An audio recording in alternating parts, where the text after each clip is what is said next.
Good evening, ladies and gentlemen. Welcome to the City of York Council Health and Adult Social Care Policy and Scrutiny Committee. We are being webcast this evening, so members of the public are able to see this meeting online. In terms of the membership, we've got a full complement of councillors this evening, I'm pleased to say. We have quite a number of officers from CYC and the CCG with us this evening. So I'll just briefly, very quickly run through who we have with us this evening. It's in no particular order. I just was jotting them down as I saw them appear.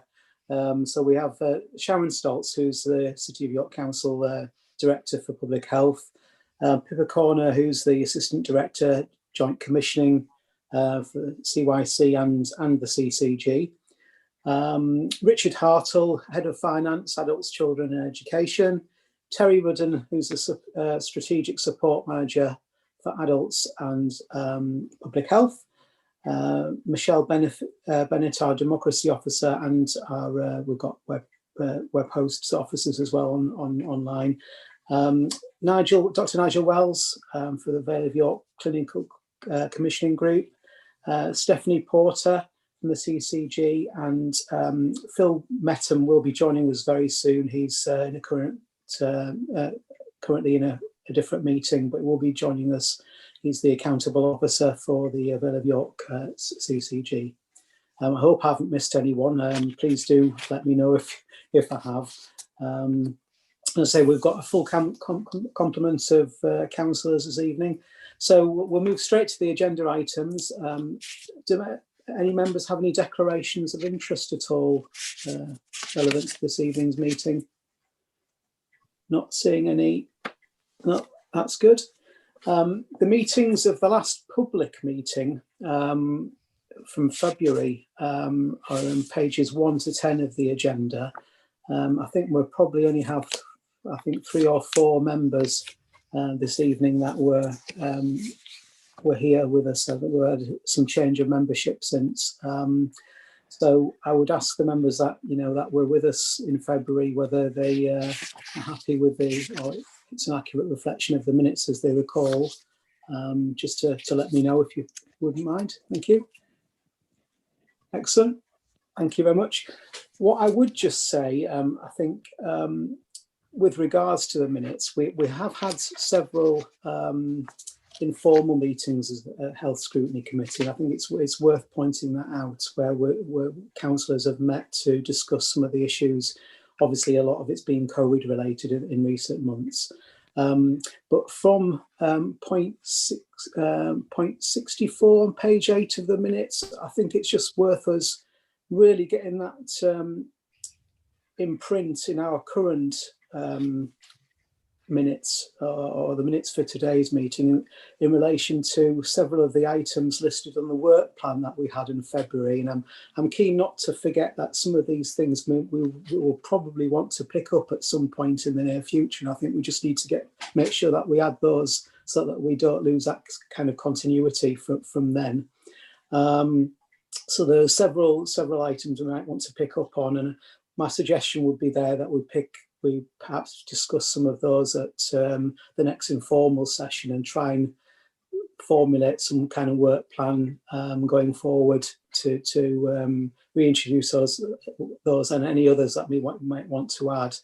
And likewise, there were a number of areas that we discussed at the last informal session that we wanted to raise. And obviously, a couple of those are actually the agenda this evening, in essence, but there are a couple of things on there that we'd want to take forward. So I think we just need to make reference to those for today. I've just got a couple of, if I can just fathom out, I've got Councillor Culloch want to, did you have something you want to Thank you, Chair. Let me just, I think you were suggesting, and if you were, I would agree, that we, in these records, just include some reference to the informal meetings that have been ongoing in more recent times. They have been, as you say, informal meetings, but I think just to minute the fact that indeed that happened, rather than we've not been doing anything for the last few months. That's part of the That's what I'm point I suggesting. wanted In which to case, I make. agree. Yeah, Yes. yeah. Very succinctly, Councillor Collett. Thank you. Right. Okay. So we'll move on to the next item. We don't actually have anyone registered to speak at all in public participation this evening, so we can move to the first item, which is the verbal updates on how GP practices are coping with the COVID emergency. And before I open up to our colleagues from the CCG, obviously last month at our informal session, we were pleased to welcome Dr. Lee and Gary Young, who gave us an idea of some of the things that we're looking for in terms of some of the transformation projects in urgent care that they were considering. And also there was a section on access to GP appointments and GP surgeries, which I think we'll probably have some duplication with colleagues this evening on some of that. But again, what I would recommend with this, the CCG provided a shortish report last month that we members received as part of that informal session. I think it would be useful if we had that included along with either the minutes or listed with today's meeting, because there was some of the questions that were covered in that essentially. I think that would just be useful to tie it all together. Right, so I'll probably pass over to Dr. Wells now, if you want to give a bit of an introduction. And obviously, I would say at this point, we don't normally encourage verbal reports. We prefer something that our members can consider in advance, but appreciate, obviously, we did have a report last time, only last month from Dr. Lee, and it's very fast moving, shall we say, and probably as soon as you write something at the moment, it's almost out of date straight away. So I appreciate that aspect. So Dr. Wells, please. Thank you, Chair. And you're absolutely right that things are fast moving and have been fast moving for many months. So thank you very much for giving us this opportunity to come and talk to you. I'm delighted to be joined by Steph Porter, our Director of Primary Care, and Phil's with us as well, the Accountable Officer. So between us, we can update you of where we are so that you and the public know where things have been and where they're going, and also maybe have a bit of a discussion piece as well, if that works for you. I think I'd just take you back right to the beginning of the COVID response, and Dr. Lee and myself and the GP practices in the City of York and wider, the Vale of York CCG decided on really three key sort of like strap lines, which was, of course, saving lives, protecting the vulnerable, and keeping services going. And that's really what has gone through everything that primary care has done over the last 9 months with the response to the COVID pandemic. So straight away, overnight, right at the beginning, primary care protected the patients and protected its staff by changing the way that it offered a service. Services were open and accessible, but they were in a different way. So straight away, we went to remote consultations, total telephone triage. And in that way, we were able to keep our services going, but also to protect patients and protect staff. And what we've been able to do is bring a lot of technology on board that has rapidly sort of changed the way that we practice. So straight away, what we're seeing now is that we're maintaining our essential services by telephoning people back, doing video conferences or consultations, using text with the ability to add in photographs of skin lesions and things like that. So really, really good. The other thing that we were really important was about caring for our most vulnerable cohorts and patients, because we know that, and as you all know, that COVID discriminates, and it's a terrible disease, and we needed to shield and protect our vulnerable and optimize their care. And that's what primary care stepped up to do by looking at the shielding patients, by looking at care home residents, and really focusing on good care around end of life and how we can really support families and patients. The other thing that happened was, of course, we went to providing hot sites, which meant that we were again protecting patients and staff by making sure that if we did need to see people, that we saw them at COVID secure sites. And all through this, we were dealing with variable demand. So as you might imagine, right at the beginning, our numbers and our activity reduced, and you saw that across the NHS, so that we were protecting the NHS so that people weren't coming in if they didn't need to. And that, again, was a bit of a worry to us. But now, with the restoration of services and the easing of lockdown over the summer, we are as busy as we've ever been, and actually we are busier. And if I remember rightly, and Steph might be able to help me with the numbers, but there's more consultations being done in these last few months than there were in the same period last year. So primary care is open and it is incredibly busy. So it's really important that we will get that message across, that primary care is open and it's open for business, but then we all have to help ourselves to help the NHS as well. Just to probably, I'll just think about some numbers that colleagues in the City of York practices have told me, that York Medical Group, and I'm just looking at this, in September 2019, they took over 42,000 calls in September 2019. And in September 2020, they took over 54,000. So we're talking about massive amounts of demand going into GP surgeries. And that's replicated with the amount of appointments and face-to-face consultations that it needed, as well as telephone consultations. I'll just pause there, and I don't know whether Steph, whether you wanted to come in on any of those bits that I've mentioned. Yeah, thanks, Nigel. So those numbers that were quoted for York Medical Group are replicated across all our practices, but what underpins there is the fact that our practices are subject to the same staff absences that you're seeing in other sectors. Our staff are fatigued. They are subject to the same self-isolation regulations.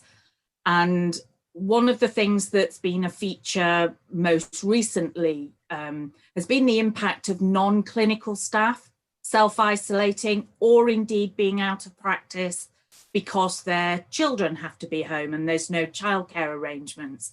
So although we're doing all the technical work to support the technology, the way in which we've moved to a telephone triage model, there is an impact on our staff that then is translating into the workload of our practices. And it's just interesting to compare how those numbers would reflect. If you've got a 4 GP practice and 25% of the workforce is self-isolating, the corresponding effect, if that's one GP not in surgery doing activity, if 25% of the hospital trust workforce was out, that would be 60 consultants. So it just gives a sense of the sort of impact that we're seeing, and across our practices, they're the sort of staff absences that we're seeing in and around that 20%. But it is it is mixed, and it is variable, and that's one of the things that practices have to respond to on a daily basis, that the workforce changes. The other thing about the activity, of course, is that we have seen the shift between telephone activity and consultations, and face-to-face appointments have changed. and they're running at about a half to 60% of that total activity. But of course, our face-to-face appointments are taking twice as long because of the amount of personal protective equipment and safety measures that are in practice to protect patients and our staff. So although the numbers are one indicator, it's just important to realise that the activity in practice is taking twice as long. And I just want to make a final point about the activity that our practices are delivering. We have seen the biggest take up in flu vaccinations.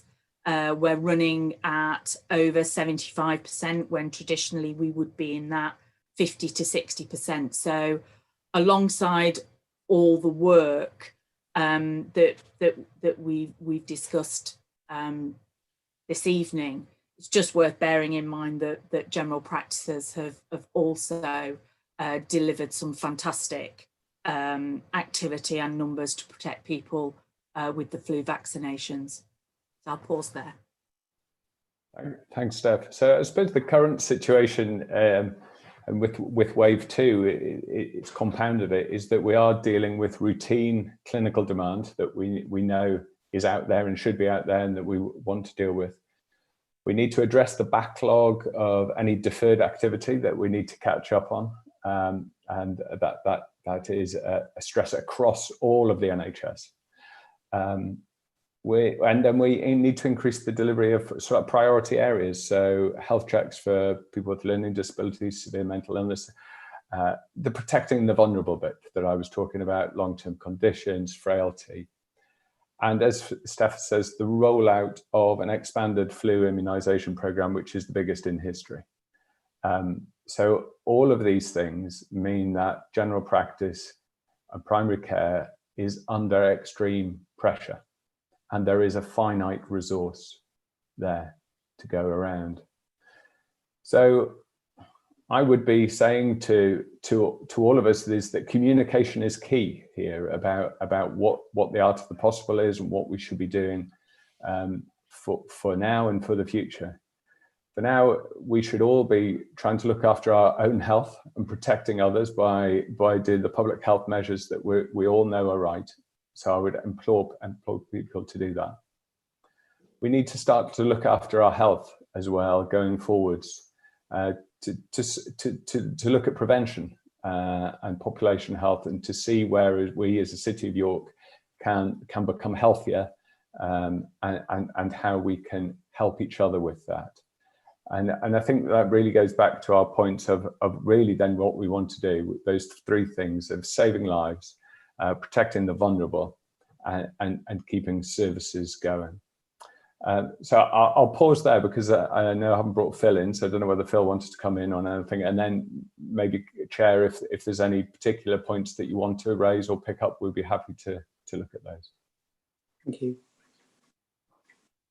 Thanks, Nigel. And Chair, just briefly from me, just to reiterate comments I've probably made before to this committee, which is in the city we are fortunate to have a quality of general practice available for residents, which is broadly good and better, and better than many other parts of our region, and that's important in the context of what we've just heard, because what that includes is a number of practices which are larger than many in other parts of the region. And so what that has created is a level of resilience through this last 9 months that we've been able to sustain, that smaller practices certainly haven't been able to.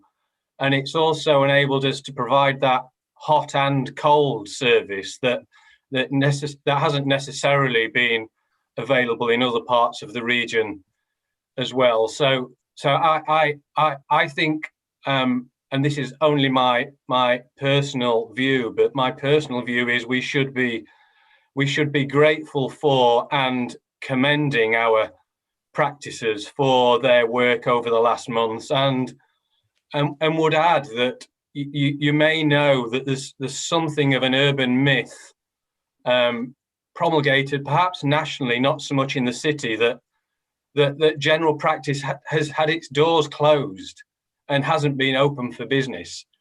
I have to say my impression of and knowledge of our practices in the city is that their response in the last 9 months has been outstanding.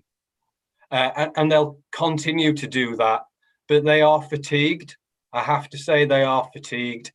And so Dr. Wells' point about us starting to think about, in the medium to long term, how we can encourage our residents to think more about themselves, their families and their communities, and the offer that they want in future is something we should now take seriously as a city. But just in terms of our own practices and their response, I think it's been outstanding.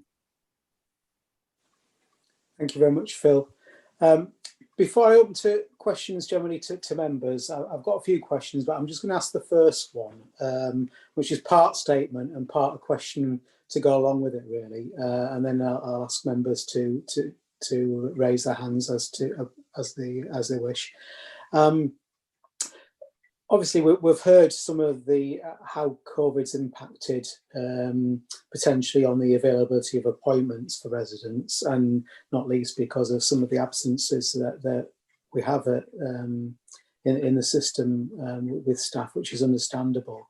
I think it's reassuring to hear that in general, I think the GPs have responded well in York, and we obviously appreciate the work, and particularly at such a trialing time for everyone. However, I must mention that I have heard a number of concerns indicating that it may not necessarily be the case that from a resident point of view. So what should we be able to tell people who are unable to access the local surgery, or whose surgery doesn't offer online appointments, for instance, in a way that we're led to expect are available? Because I have heard from one or two councillors that have had contact from residents where, in instances, for instance, they've been sent to surgeries away from where they live to other parts of the city, for example, or not being able to get appointments. And so, what can we do about that kind of issue that's put to us? I'll respond, and then Steph might want to come in a minute. I think remember when I said about keeping services going and protecting, really, but overnight we had to change the way that general practice was run and was offering a system, because this was all about protecting staff and protecting patients.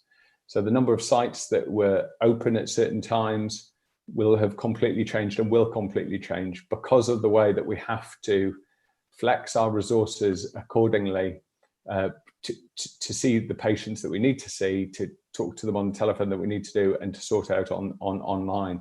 So the sites, and also, of course, having people in sites that you don't need to have them in, it's a risk. It's an infection risk. So yes, things have changed. And that was because we needed to protect patients and we needed to protect staff. Now, going forward, I don't know when this will change, or have we flipped into a different way of working that we need to sort of make sure that we are digitally including everybody so they have good online access, as you're saying. And so is it a step for the future that actually this is a way forward rather than a way back? But yeah, it did change, and it had to change, and that's why we're where we are. I don't know, Steph, if you wanted to come in on anything. Yeah, I think I would just echo those points, really. It depends when in the transition people have experienced difficulties. So at the start in March, for example, we've traditionally supported our practices to have fixed computers and we were only some way along getting everybody transitioned onto laptops that would allow them to work remotely. And if you can remember back to March, which seems like an age ago, we had all sorts of procurement issues with where we were buying laptops from, and long lead-in times, because by and large they were coming from the Far East, from China. The other complicating factor, just to sort of expand a little bit more, if patients were invited to a face-to-face meeting, we had designated a much smaller number of surgeries where people who were coming either with symptoms or without, we were streaming them to make sure that we were protecting staff and making sure that we were directing people to sites that had plenty of space. You'll be aware that we've got a number of surgeries that are quite small and wouldn't lend themselves to having lots of staff in the same site and maintaining social distances. So I would hope that the transition, and as we've got better over the summer, has negated some of the points that have been shared with you.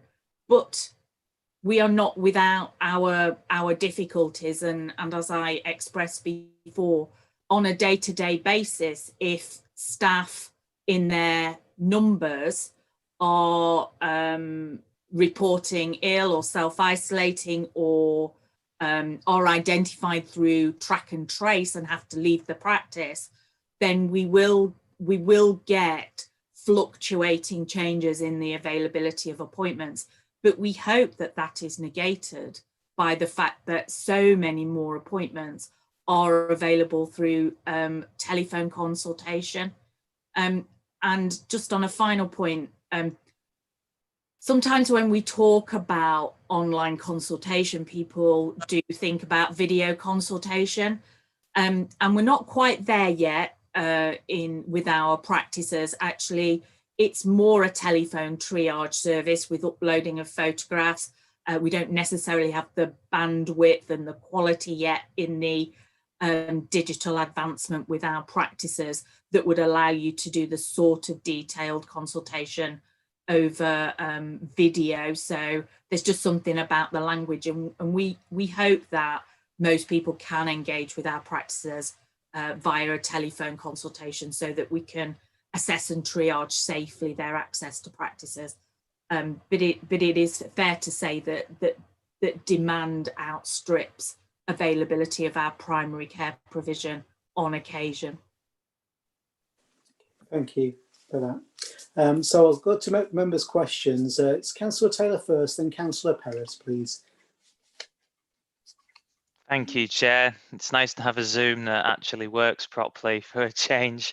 And thank you to our guests for joining us tonight. I appreciate you've got, well, I don't appreciate how busy you are. I don't have a clue how busy you are. It's probably a lot worse than you're making out, let's be honest. I just have 2 points or sort of lines of inquiry, really. And one is about communication.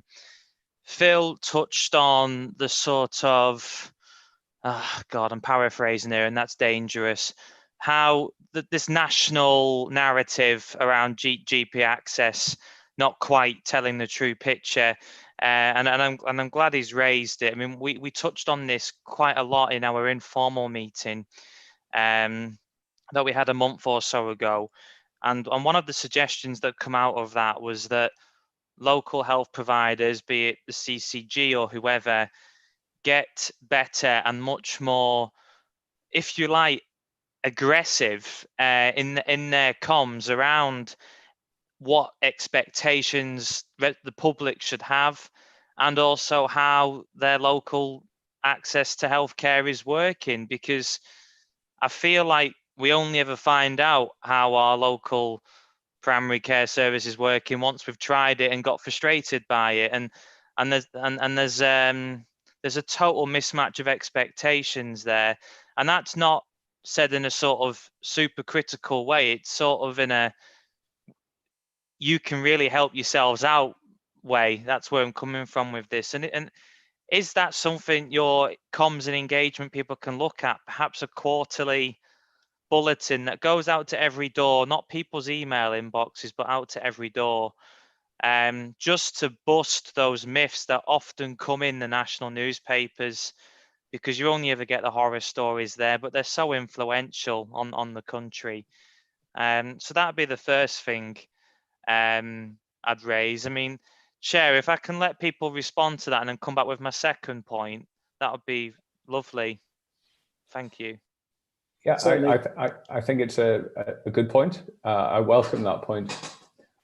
What I would say is, when you're sitting in a consulting room and somebody comes and complains about you or your service or your lack of access, it hurts. Because you're here to do a job, and we're here to do a job, and we do it, and we want to do it. I get exactly what you say, and I would welcome a collective response, but it needs to be a collective societal response about a finite resource that we need to cherish, and we need to look after each other. We need to look after our own health. We need to look after our vulnerables' health, and we need to cherish the resource that we've got available. And the problem becomes is when communications do possibly go out, and then people start to complain about that, and then there becomes a bit of a toing and froing. So I get where you're coming from, and I would welcome it, but I would also welcome it maybe from a wider stand, and then maybe like a city view, not a health view. It's a society view. What do we think? Where are we at? You know, and I'd welcome that. I think it would be really, really powerful. Chair, may I add to that, please? Yes, of course, please do. Thank you, Councillor Taylor. Thanks for your angle. Really appreciated. Thank you. It's a bit of a values issue, this, for the NHS, as well as a sort of operating model issue. So from a values perspective, Nigel's sort of given his clinical professional response. NHS organisations have a value base which comes from, it's a public sector organisation there to serve. So following the line that you suggested, I get that entirely, but it doesn't fit with our values of how we normally carry out our business. So it's not something that we would normally do. That's not to say that we shouldn't do it. The second point about the sort of operating model, NHS organisations are pretty good now at messaging using social media, etc. Pretty efficient. But what we're finding, as you've just suggested, is our message isn't landing. So what we're saying is not what's being heard. And that might be because of how we're saying it and what we're saying. And the conversation I've been having with some colleagues within the council is, so who do residents listen to then? Because they're not listening to us in the way that we thought we would want them to. And it seems to me and to us that actually you guys are best connected to your communities, because people will listen to you where you live.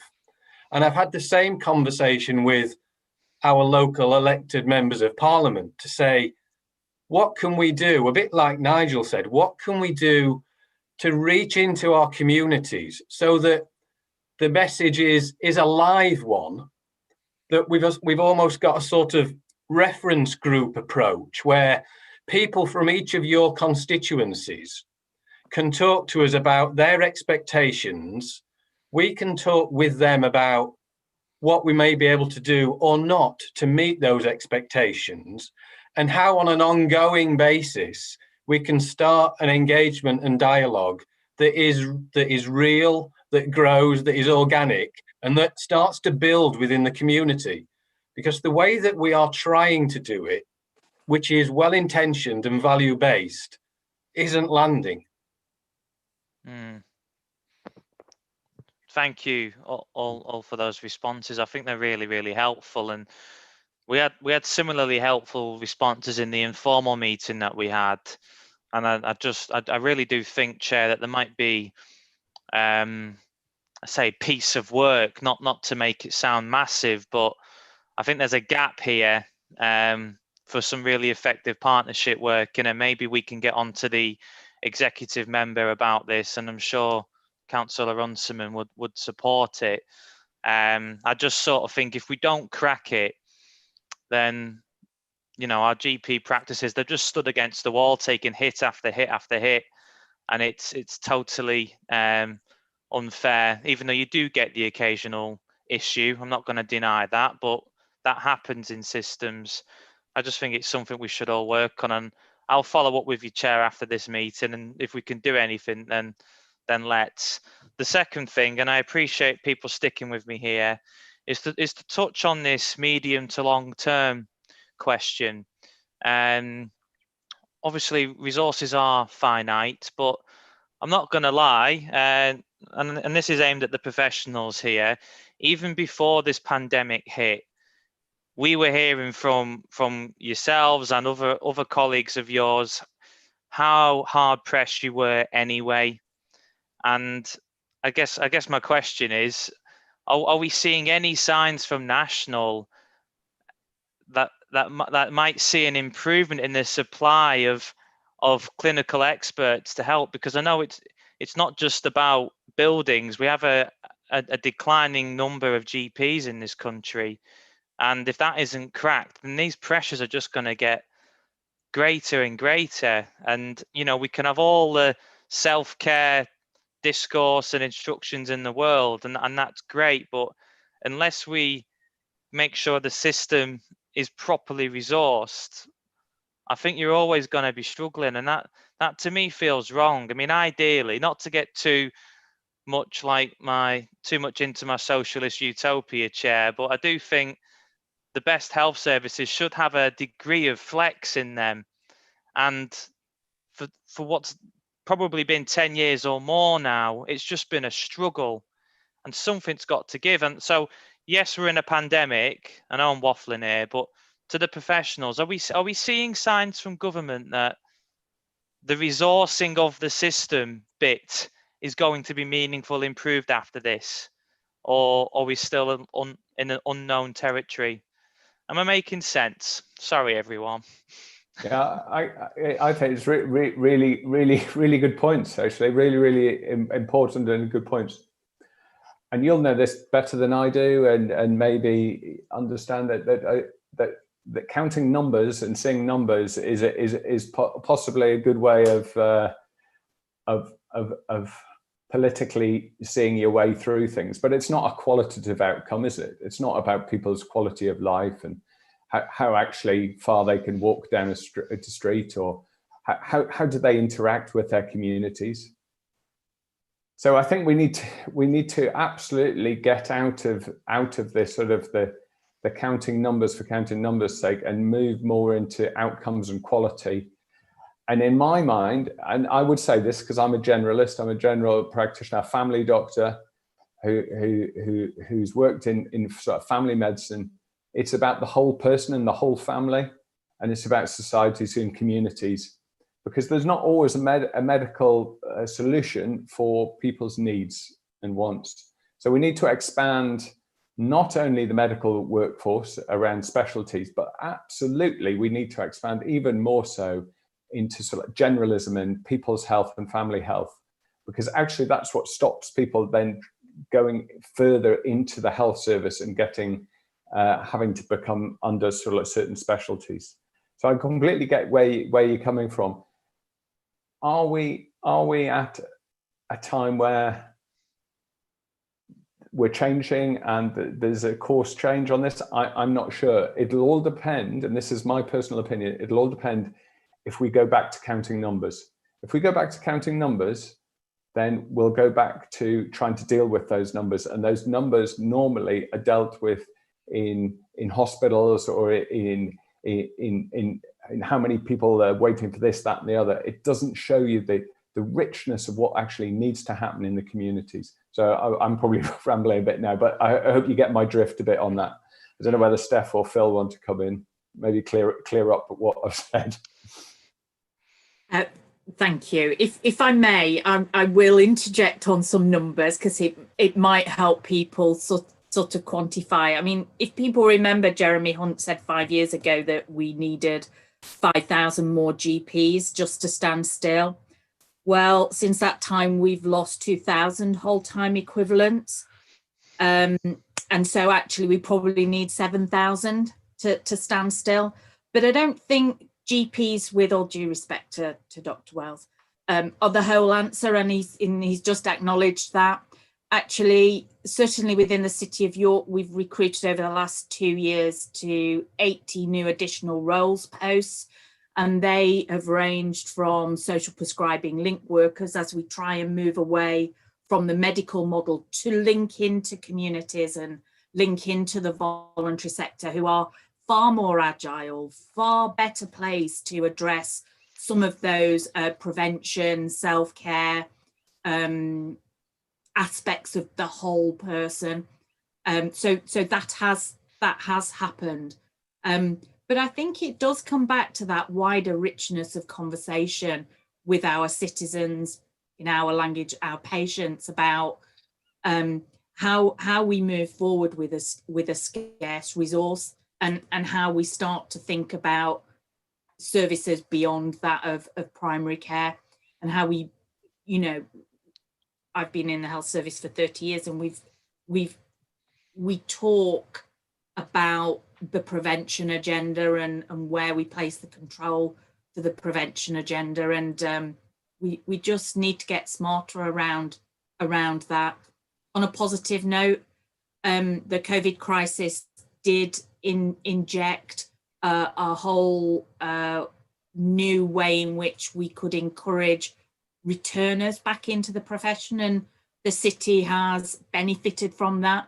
So nurses and GPs who'd left the profession, they were encouraged to come back in. So there's certainly positive signs, and the city are well supported in their recruitment process. As Phil mentioned, it's a good place to work. People, our recruitment levels and our retention levels are high based on the quality of the practices that we have. Thank you. Thank you. I've got a kind of question that's linked to what Callum's asked, really, although it's more of a shorter term element to it. So our colleagues able to give us some kind of summary as to how much extra resource has gone into primary care to help deliver specifically, services around COVID during the current crisis? Have we seen actual additional money into the system locally to help GP services? So I'll take that one. Everybody's looking glazed eyes at whether I can quantify how much money we've spent. And I don't have an up-to-date picture, but additional resource did come into wave one. Typical spend was around extra PPE for staff to be able to deliver services. We had some money go into IT. We had some short-term money go into physical infrastructure, so plastic glass barriers at receptions, exactly the same as you would have seen out and about at shops and what have you, to create a barrier and some social distancing. But money has gone into those additional sessions to support additional clinical activity. So if it is something that you're interested in, I'll certainly do a fuller response for you to go out with the notes. We did prepare something a month ago for the local resilience forum, so that information is available, just not available at the front of my brain to Right. question. Appreciate that, Stephanie. Thank you. We appreciate that. Thanks. Right, so Councillor Perrott next, please. Thank you, Chair. Just wanted to start by saying thanks for everything you've been doing. Obviously, as others have said, you've faced immense pressures, and I'm sticking with the short term really. Just wanted to ask how you're building in resilience for winter. Obviously, it always brings with it additional pressures on the NHS services. Obviously, flu jab take up may help with some of that, but I'd be interested to hear how you're going to be supporting staff with burnout if they are already fatigued. And then we know it's going to be a tough time for them ahead in the next few months. If you can just talk us through what steps you're taking to deal with some of those issues. Yeah, thanks for that. I'll maybe open up, and then Steph might want to come in with some other specifics. I think you're absolutely right that and I'm sure it's a national thing, isn't it? We're sick of this, aren't we? We've all had enough, and we're all really pulling together as a nation and as a region, as a city. And you see that also in primary care, that the fatigue is there. So we need to absolutely look after our staff and make sure that they're well supported in primary care. And there are some national and regional services that people can access as well as staff. With regards winter is always a tough time. And we are gearing up by sort of trying to, if at all possible, clear out things that we maybe don't need to do as much now, to try and push back and try and offer as much resource as we can, as Steph said, to give to practices. However, as I was just going to come in before, you can't get any more staff. We have a finite staffing resource, and it's full. So we are where we're at. So it is absolutely about those fundamentals of communicating all amongst ourselves, keeping ourselves safe, keeping ourselves sort of well if we can, and doing the minor ailment things that we can at home, using 111 appropriately, not going to ED, using the GP services appropriately as well, so that we're all helping each other, because every little bit that everybody does helps massively. Our GP services, like we've said, are taking hundreds of calls a day. Well, if that can be reduced by 10 or 20 calls a day by people doing self-care and looking at different ways of accessing health online through NHS 111 online, that makes a massive difference in primary care for resilience and sustainability.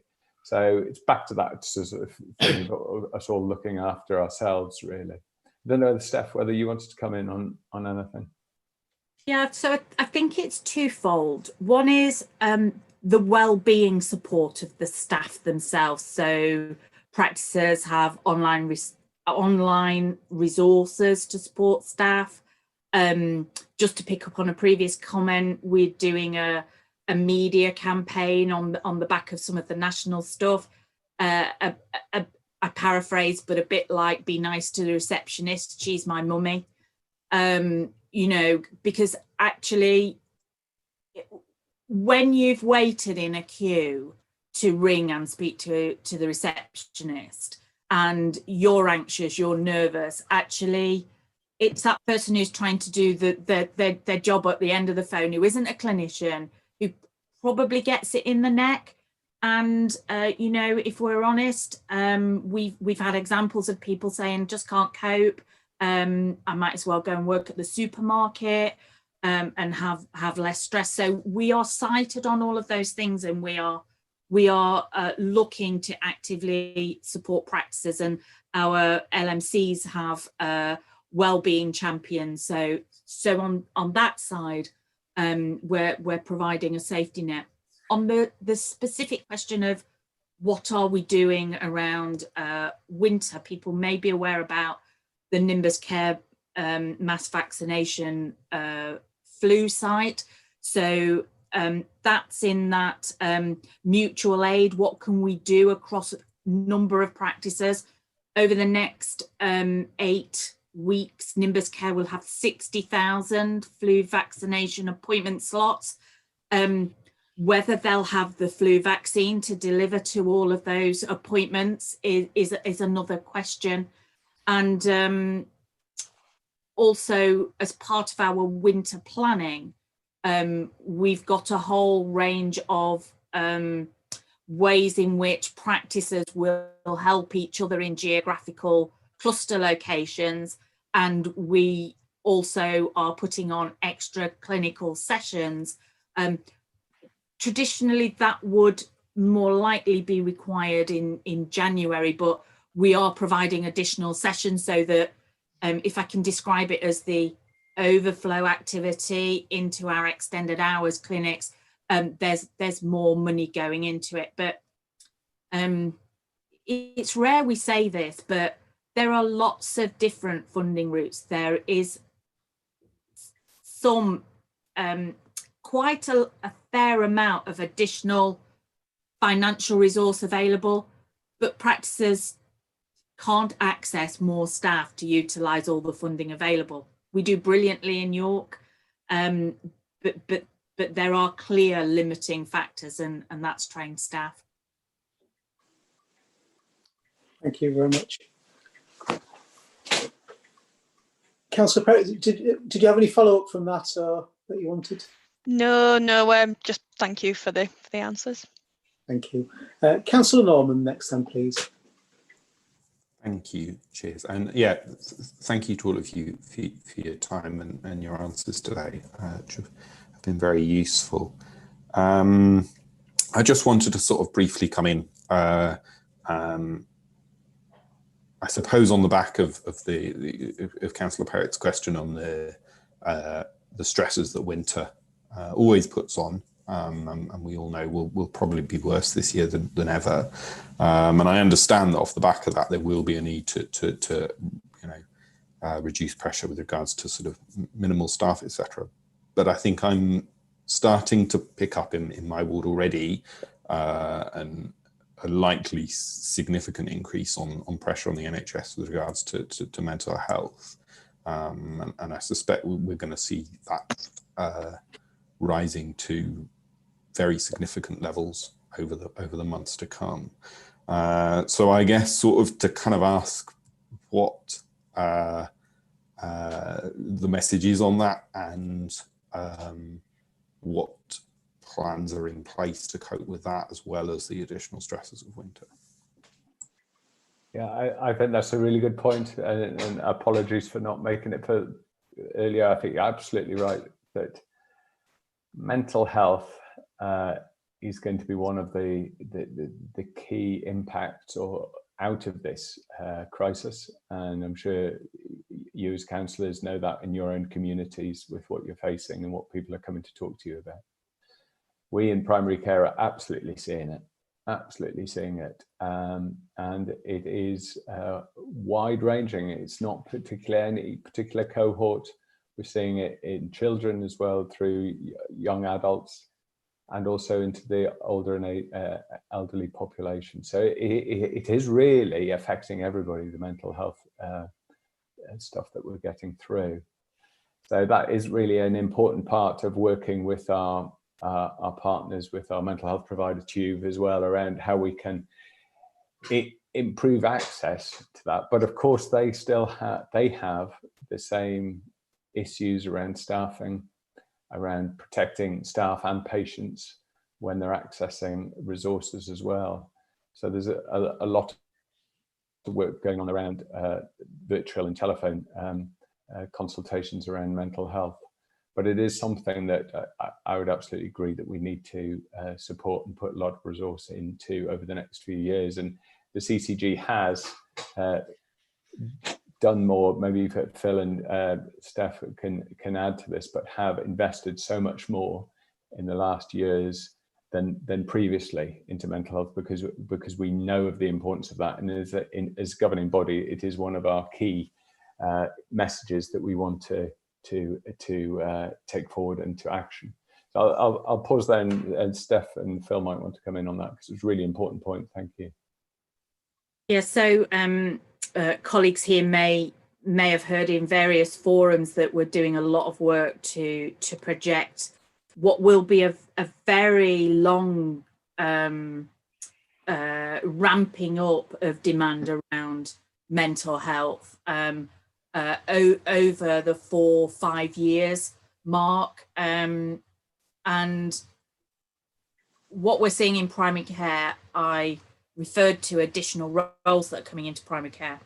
And from April onwards, there are new mental health workers who are available for practices to employ.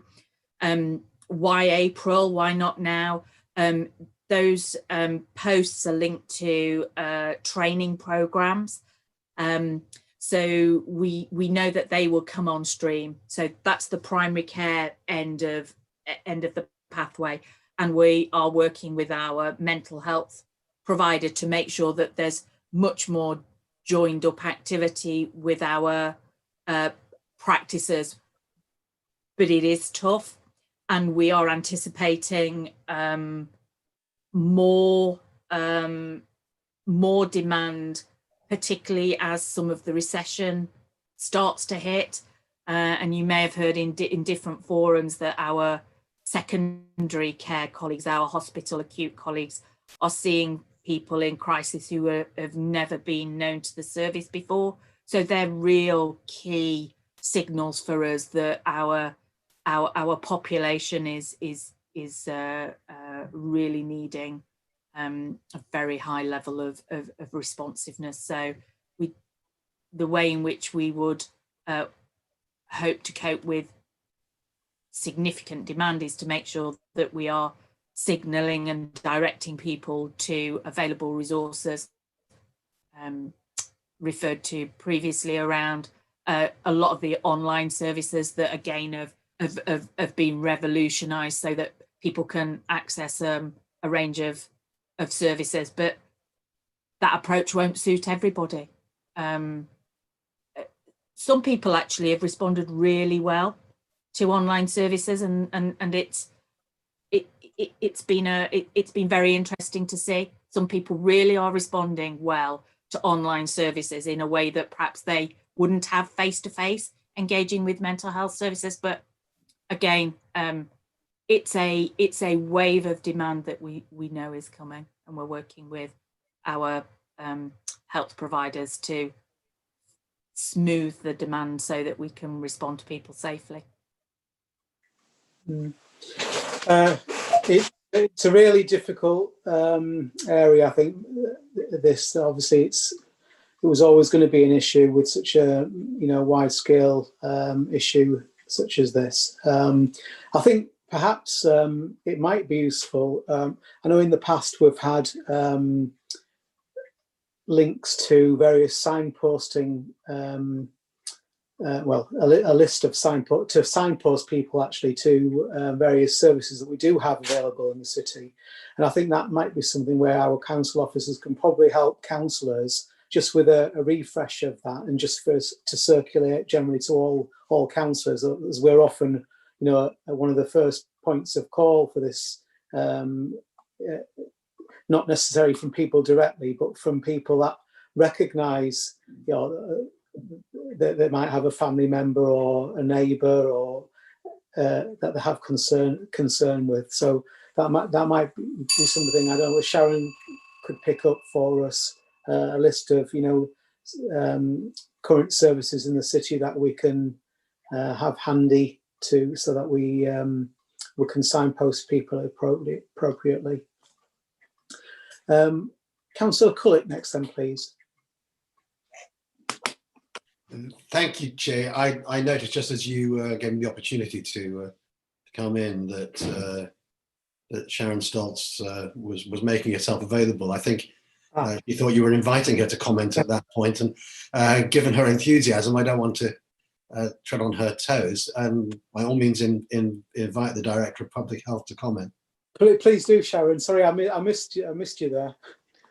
I was just going to say that I'm happy to have a further conversation offline about that, and any joint work that we can do to take that forward. So I'm happy to take that as an action.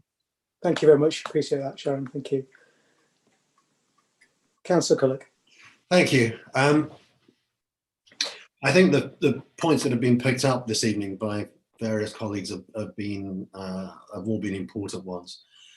And I just want to say initially, thank you. Thank you for giving us the time and sharing your experience and thoughts with us this evening.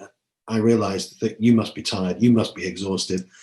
And the resources are inevitably limited. I really scratched my head when maybe I misheard. Didn't Boris Johnson say a week ago there are 7,000 or 8,000 more doctors in the system? But I think he was just talking about medical students, and that's not new resource in the system.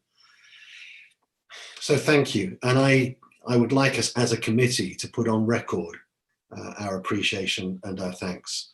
Others have referred to that, but I think to actually say that very, very, very clearly this evening. What I also hear, of course, is the call for working together, and I'm really pleased that over these last months, and I would say years, that collaboration of working together as the City of York Council with the Clinical Commissioning Group and with the whole infrastructure of healthcare and Health Watch, I think that has been very positive, and I really welcome and celebrate that. And I think that when we talk about improving communications and some of the points that Councillor Taylor picked up earlier and was warmly welcomed, but with the response that, yes, we've got to do this together. It's not just about comms from the CCG. And I really hope we can find some way of doing that. And I think it's important that we do that. As I think it's also important that we look to how we can all take better care of ourselves and how we can all take better care of each other. And again, I think there's a lot of work that we can do together on that as we look to the future and we think around all of the issues that we're familiar with in terms of obesity and healthcare and well-being. And there are good things to build on from these last months. Hasn't it been good to see families exercising together? Hasn't it been good to see people enjoying their localities and maybe exercising in a way they never would have done before, because they've just been reminded how important it is. And when there have been few other things to do sometimes, it's been great to get outside. All of that is good. So I put that on record. The question I want to ask is, with the news yesterday that was so encouraging, and we all hope, and please God, there is a vaccine that is effective very soon. With the resources that we have, and as we begin to think about delivery of vaccine in hopefully the not too distant future, how well placed are we as a city to take that up, to deliver that? We've already heard of the huge take up with the flu vaccine and even availability of vaccine. So I'd really be interested to hear how we are as we hopefully welcome that in the next few months. Thank you. So I'll let Sharon respond first, because I missed her last time, and I see she's eagerly put her hand up. So Sharon. I just thought it might be helpful if I started off, and then CCG colleagues may want to come in. The preparations for the mass vaccination programme are underway. We have to have our plans in place by the end of the month, and I've worked with colleagues in the CCG and primary care to develop a first draft of that plan that's already been submitted. My personal view is that we're not likely to have a vaccine before Christmas. It would be great if we did, but I suspect that it will be available in fairly small quantities to start with. And so the plan that we've developed takes that into account and basically follows the guidance we've been given from Department of Health and Social Care and NHS England in terms of prioritising. So the first cohort of people to receive the vaccine that we've planned for, which will be delivered in partnership with GP practices who will be asked to play the key role in this, is people who are over 80, care home residents and staff and frontline healthcare workers will be in the first cohort to receive the vaccine. And then as further vaccine supplies will be available, we will start to move into mass vaccination planning. And we've started discussions with the North Yorkshire Local Resilience Forum, because we're not going to be able to deliver a mass vaccination programme just through the NHS. We're going to have to respond as all partners to support that mass vaccination programme. Some of those conversations have already started with the LRF, and there'll be ongoing work to take that forward.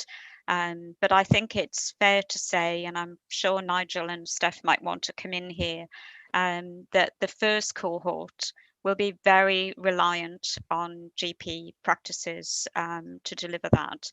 But as a city, we will support primary care and we'll have conversations with our GP practices about any additional resource that we might need to mobilise to support them. So whether our health visitors and school nurses need to be involved, for example, in supporting that. So I just want to reassure committee members that this is very much a partnership approach as a city.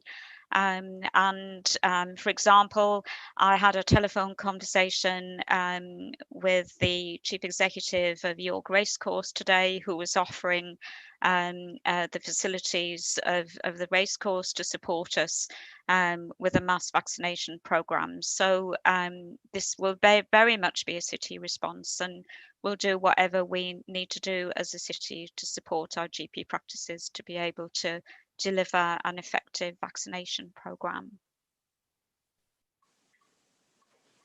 Yeah, I'd just like to come in and say thank you to Councillor Culloch for his words. I really appreciate that, and your thanks are noted, so thank you for that.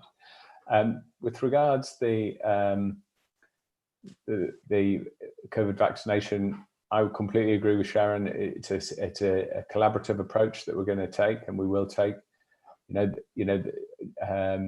There is a mass vaccination site that the City of York has set up, so that's great. That the primary care and collaborating with partners has set up a great mass vaccination site. So I'm sure we can get on with it and do it when it's available. Don't know whether Steph or Phil, you want to come in on anything? I don't normally take this role, but I heard a lovely fact today from an LMC colleague. In England and Wales, primary care normally deliver 19 million appointments between January and March. To support the COVID vaccination, you're looking at 80 million appointments. So it's a fast-moving picture. It's our next challenge to be managed, and I'd echo Sharon's words that we can only do it in partnership, and we've got some good examples to build on. So we're hopeful. Thank you. Thank you very much. Really appreciate that response. Councillor Norman. I was going to say, can I just come in quickly with a sort of supplementary-ish point? From what little I've been seeing, I obviously appreciate that we're going to be waiting a while for any sort of program to get off the ground, and for for everything that's been mentioned. But it does strike me anecdotally that there appears to be more resilience potentially from the public to taking this vaccine than there might be for something like the flu. And it does perhaps strike me that it might be sensible, I don't know, for work on starting to chip down that resilience early from a press perspective might be sensible. I suppose I'm more direct that at you, Sharon, than at CCG, but yeah, certainly we're all aware of that. There are already national conversations happening about that. And some of the measures that nationally might be able to be put in place to address some of the misinformation that's being shared on social media, for example. It's very difficult for us to do that as individual organisations. That would need to be done centrally, and some of those conversations are already happening. Public Health England has a behavioural change specialist unit who are involved in some of that messaging.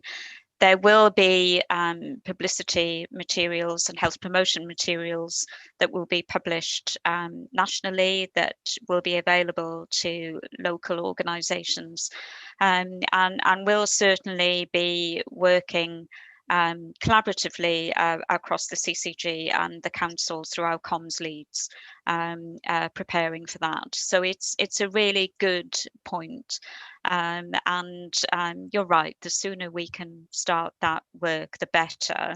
But I would like to nuance that a little bit with when we know the vaccine's going to be available. So we don't want to start that messaging too soon, because people will just get tired of it. So we need to be prepared, and then as we have more confidence that those vaccine stocks are going to be available to us locally, then we can certainly step that up. But a really, really good point. Thank you, Councillor Norman. Thank you very much. Are there any further questions, members, before we move on to the next item? No. Well, I'd just like to, obviously, Councillor Culloch's already thanked you, colleagues from the CCG, already on our behalf, but I'd just like to add my own onto that. And we really do appreciate both last month and this month for you being so approachable and coming to speak to us with a relatively short notice about the current issues that we're all facing in the city. So thank you very much for that. I appreciate Dr. Wells has appointments still this evening, so and it applies to any of you. You're all welcome to stay with us, but please do, if you got other work that you need to be doing, please do it. Don't feel as if you need to stay on. So thank you very much.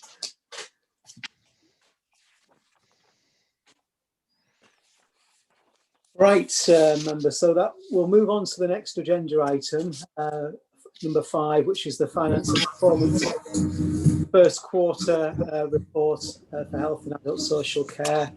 And Richard Hartle and Terry Rudden, I think, will be joining us for this particular item.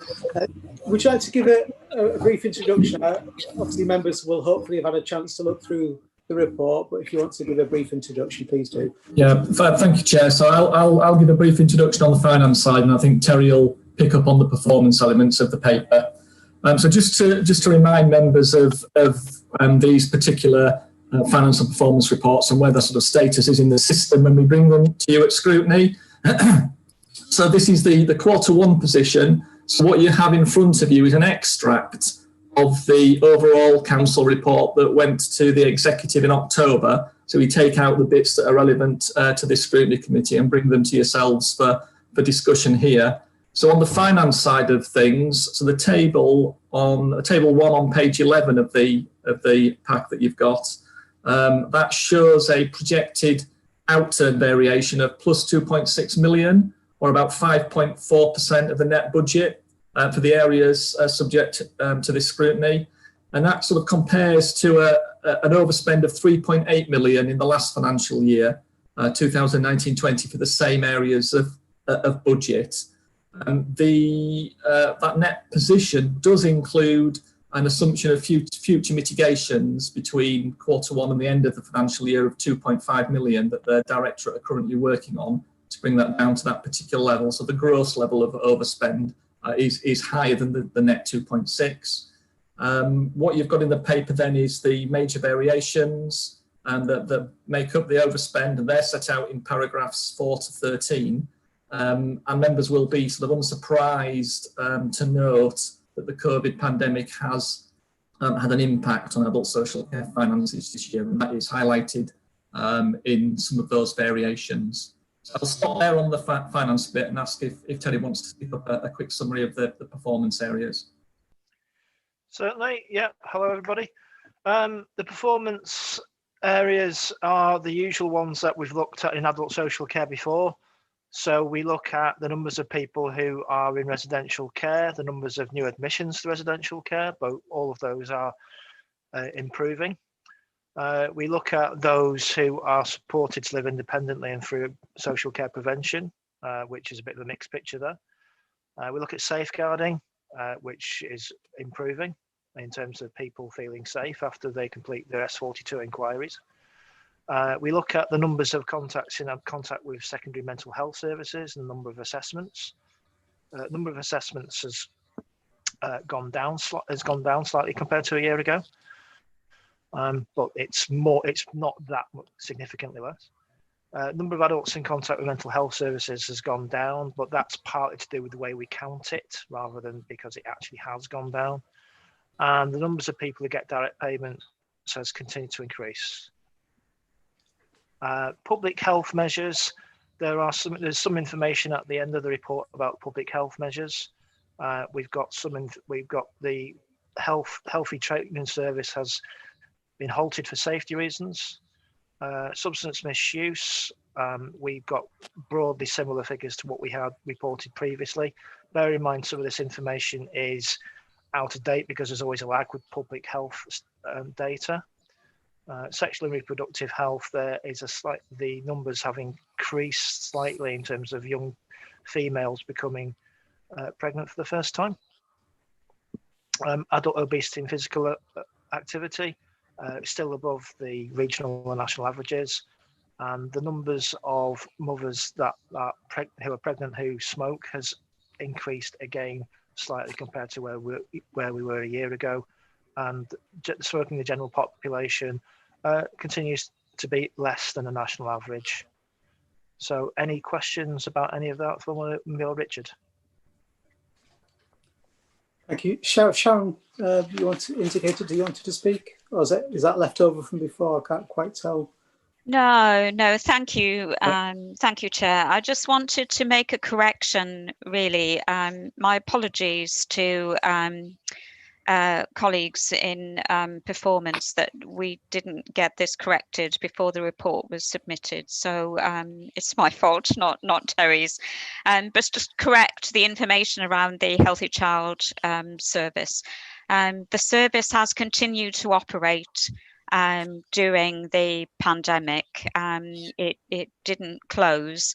What it's had to do is change the way that it operated through the first lockdown period, when routine home visits were halted, with home visits being prioritised to new births and families that needed additional support. But they continue to provide support to families over the telephone and online, etc. So just to clarify that, really, for members, that service has continued. Thank you. Thank you, Sharon. So we'll go to Councillor Perrott first, then Councillor Taylor, please. Thank you, Chair. I've actually got a couple of questions, so if I can just sort of start off on one around the budget overspend areas. So a lot of the areas that seem to be overspent is due to there being more demand than we had budgeted for, and I'm just wondering sort of how the forecasting has worked for that, because obviously it's not a great position to be in Q1 that we're already seeing increased demand on services.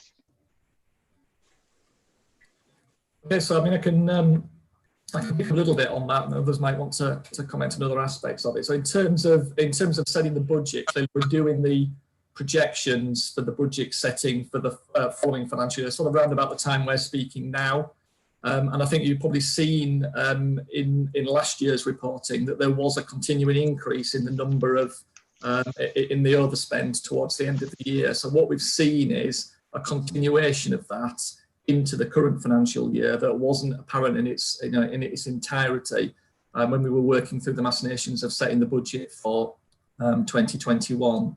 And the other aspect, of course, is that when the budget was set for 2021, we're aware of some of these factors, we're aware of some of these increases. But one of the challenges that was set with the Directorate, rather than giving it the full growth that it might have needed based on what was happening in 2019-20, was to try and redress some of that balance. So there was a challenge there inherent in the budget for the Directorate to try and manage that down during the course of the year. And clearly the impact of the COVID pandemic has had implications on the Directorate's ability to implement some of those mitigation plans that they would have originally wanted to put in place during 2021. So that's also had an impact on where we are now, and why you're seeing some of these variations, saying that some of the numbers and some of the unit costs are higher than what we were anticipating when we set the budget.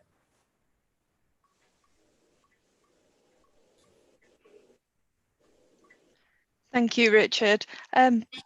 Sorry, Chair, I've got a really unstable connection. Am I okay to ask another question? I've just frozen. Go ahead, Anna. Thank you. Thank you. So my next one's probably more for Terry about performance. So obviously, delayed transfers of care have been halted at the moment, but is this something that we could look at sort of continuing measuring, as I know that it's something that we have had quite a focus on in previous years, trying to improve the waiting times for people transferring out of hospital and into the normal place of residence? Yeah, I don't know if Pippa wants to help answer this one as well, but the latest information we have is that the Department of Health and Social Care stopped asking us to count it in March, and they haven't indicated that there's a desire on either the part of hospitals or local authorities or themselves to restart it. How we go about measuring delays from hospital, I'm not quite sure how we do that. But certainly DTOC isn't going to restart anytime soon. Would you like me to come in, Chair? Please do, yeah. Thank you. So thanks, Terry, and thanks, Councillor Perrett. It's quite true that the government has suspended the reporting of delayed transfers of care as a performance indicator. And as Terry says, not only have they actually not indicated they want to return to it, we've had some really strong indications that the government doesn't intend to reintroduce it next April. So at one point we were told we won't count them until next financial year, but all of the evidence at the moment is that it's not felt to be a productive way to address performance. And actually what has happened through the pandemic and the changes to what we've called discharge to assess and the financial implications of that have actually made a massive difference to the system, even in the face of this tremendous challenge that we've all had. So what we do measure, because you're right, it does matter if somebody is spending too long in hospital when they shouldn't be.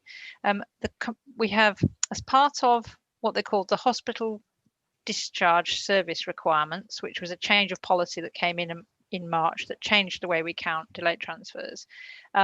We were required to establish what has been named a command centre, a discharge command centre, which in effect was an evolution for us of what we called our sort of discharge arrangement with discharge coordinators and the discharge hub and our one team. And to make sure that people were, as soon as they were ready to leave hospital, they went on to the right place for them. So for as many people as possible, that was expected to be home with no need for support, or for some people it was home with quite a short spell of support, perhaps in the voluntary sector if family weren't available, or a little bit of paid for service. And then a much smaller proportion may need to go to a bed somewhere for a temporary basis. And the expectation was that only 1% of people who were leaving hospital with COVID-19 would need to go to a permanent placement in a a care bed of one sort or another. We are monitored on how long it takes to get somebody out of hospital from the point at which they are deemed medically fit to leave. So we're still measuring how long that takes, but the expectation was that people should be supported to leave within hours rather than days. And at the moment, I haven't got the exact numbers at my fingertips, but I think we could report this to you in terms of trends. But for most people, that's been sort of 1.5 days for York. There are some types of care and support that are harder to arrange, either because we don't have a lot of it or because it's more specialised, and that can take a few days. But compared to previous experience, a number of things have changed which have enabled us to get people out of hospital quicker, and therefore we hope not deteriorating for too long. Because I think it's well established that people do badly if they stay in a hospital bed too long. Does that cover what you are wanting to see in future? Would you like further information in future? Thanks, Pippa. It does cover it. I suppose what I was driving at is if it's been something that's been really sort of worth us focusing on and measuring in the past, I just don't want us to sort of lose sight of still dealing with it in the future. So as much work as we can do to sort of proactively still find out that people are being transferred out of hospital in a timely manner, that would still be appreciated, even if there's not the statutory requirement to report that information. And certainly I agree, the focus on the outcomes for the individual have always been worth monitoring and measuring, but like all key performance indicators, it's a moot point as to whether or not it's really been worth measuring in the way we were asked to measure it, because sometimes the measure drives the wrong relationships within the partners that need to deal with it. So I think what's happened around the changes to funding and the financial decision making and making sure that people leave hospital and are then fully assessed has been the most powerful change that's been really good for people. If I could just add a little bit to that, Pippa, in that some of the information we do have is around some of the people who go from hospital to adult social care. But I think what Anna's driving at is kind of how many people are leaving hospital to go home with support or without support. And we need information from our hospital colleagues in order to provide that information. It's kind of a follow-on, really. And sorry for interrupting, Anna, if you wanted to.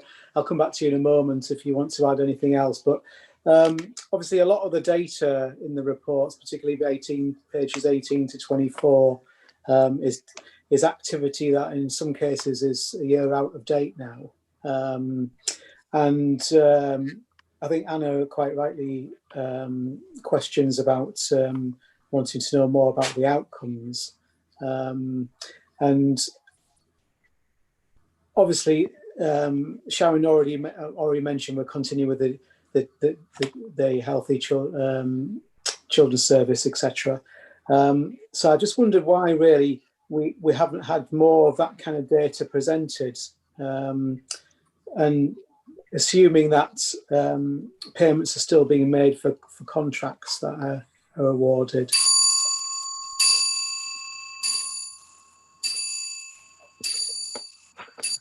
If anyone wants to pick up on that. Maybe I didn't make it clear enough. Chair, I think Amanda Hatton's been trying to attract our attention. Amanda, do you want to come in? Yeah, thank you. And apologies for not having my video on earlier. I have got an eye infection, which is making me feel quite unwell looking at it, and I don't really want to impose it on other people. Yeah, I think one of the challenges we've got is that the comparator data in this bit of the world is not as readily available as it is for some of the other bits. So Children's Services, for example, has a huge data set, and there is regional and national comparator data that's almost live, and that isn't the same in adult services in the same way. So that's why some of the data that you've got there may look like data that's slightly out of date.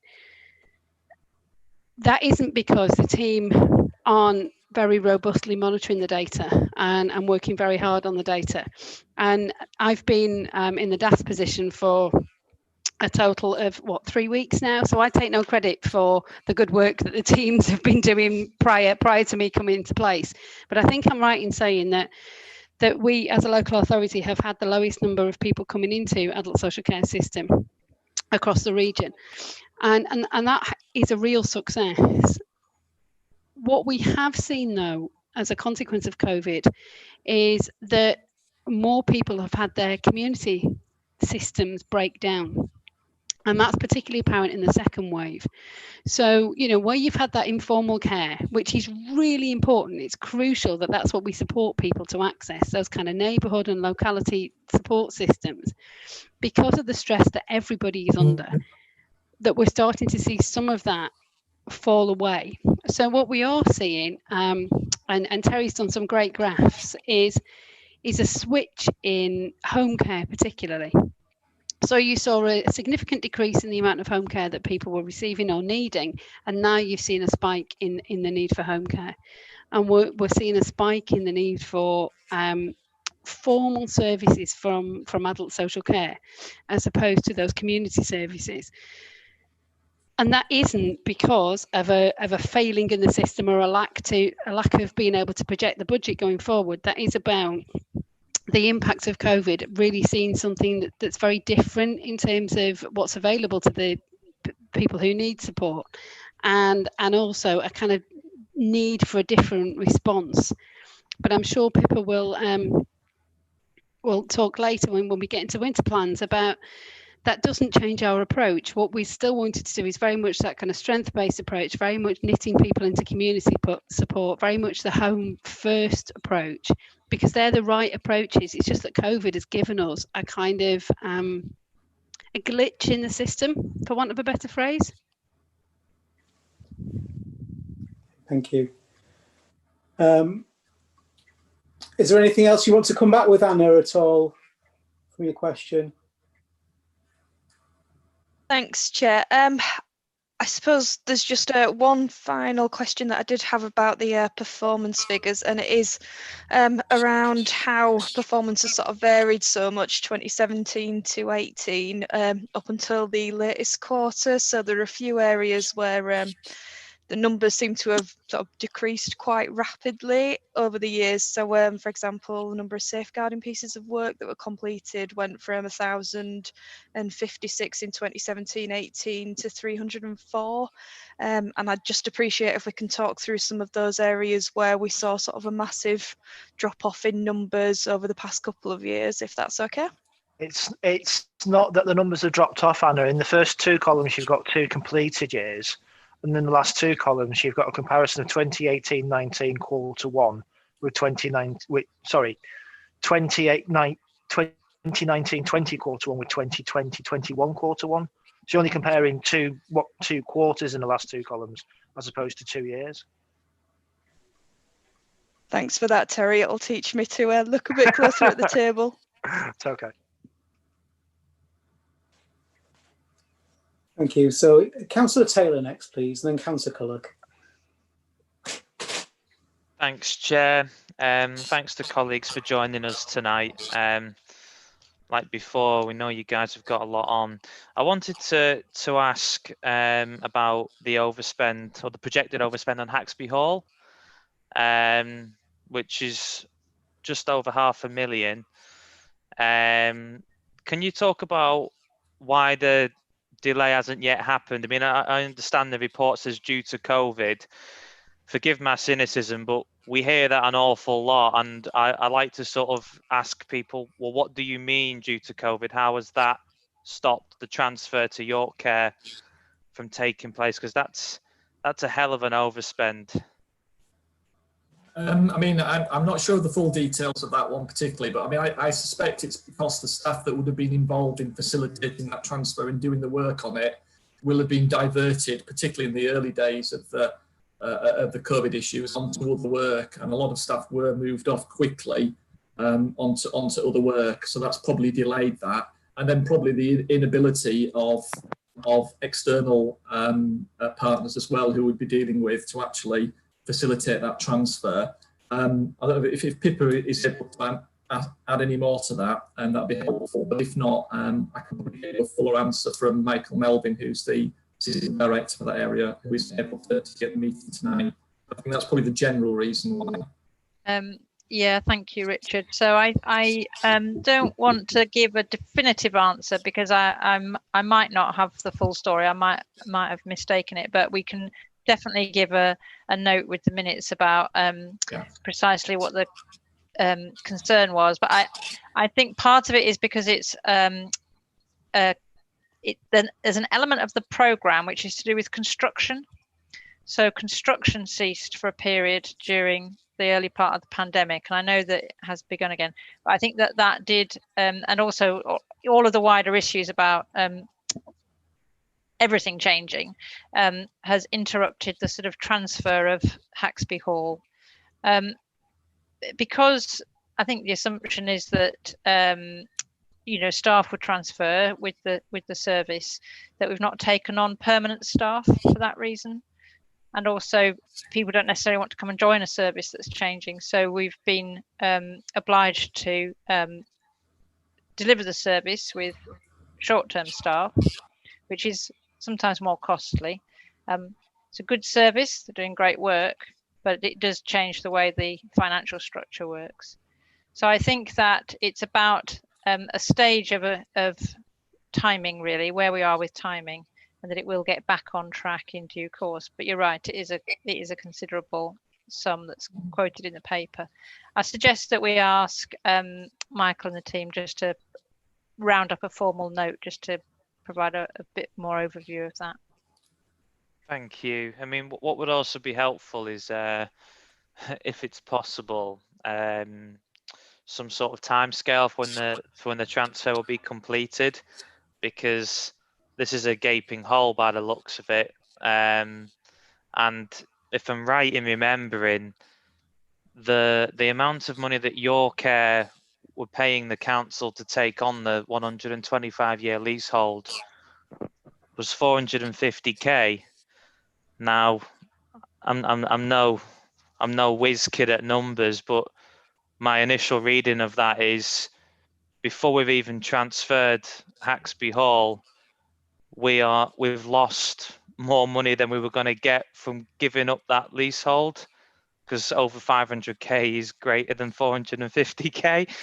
Maybe it's not that simple, but yeah, it's a bit alarming.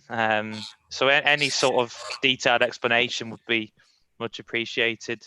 I do have another question, Chair, unless anyone else wants to chip in on that. I'm easy. Go ahead, Callum. Thanks, Chair. Thanks to you all for putting up with me. I wanted to look at these health checks that we do. It looks like in this area, so commission services, there was a projected underspend, a small one, but still an underspend.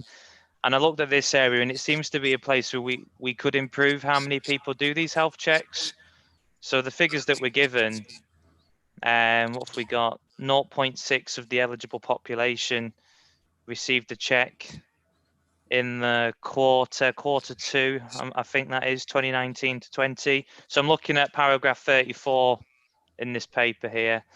And I looked at that and I thought, well, if that's a quarter and that's 0.6, let's be generous, round it up to 1% in a good year, and then times that by 4, you've got 4%, times that by the 5-year period that we look at this type of thing in. And even if we round up our performance, we're still only hitting about a quarter of the eligible population, in a 5-year period. And that seems to be, well, an area for improvement, I guess. And given that there's an underspend here, I'm wondering if there's anyone that can speak to that and provide some reassurance. I went right round the houses then.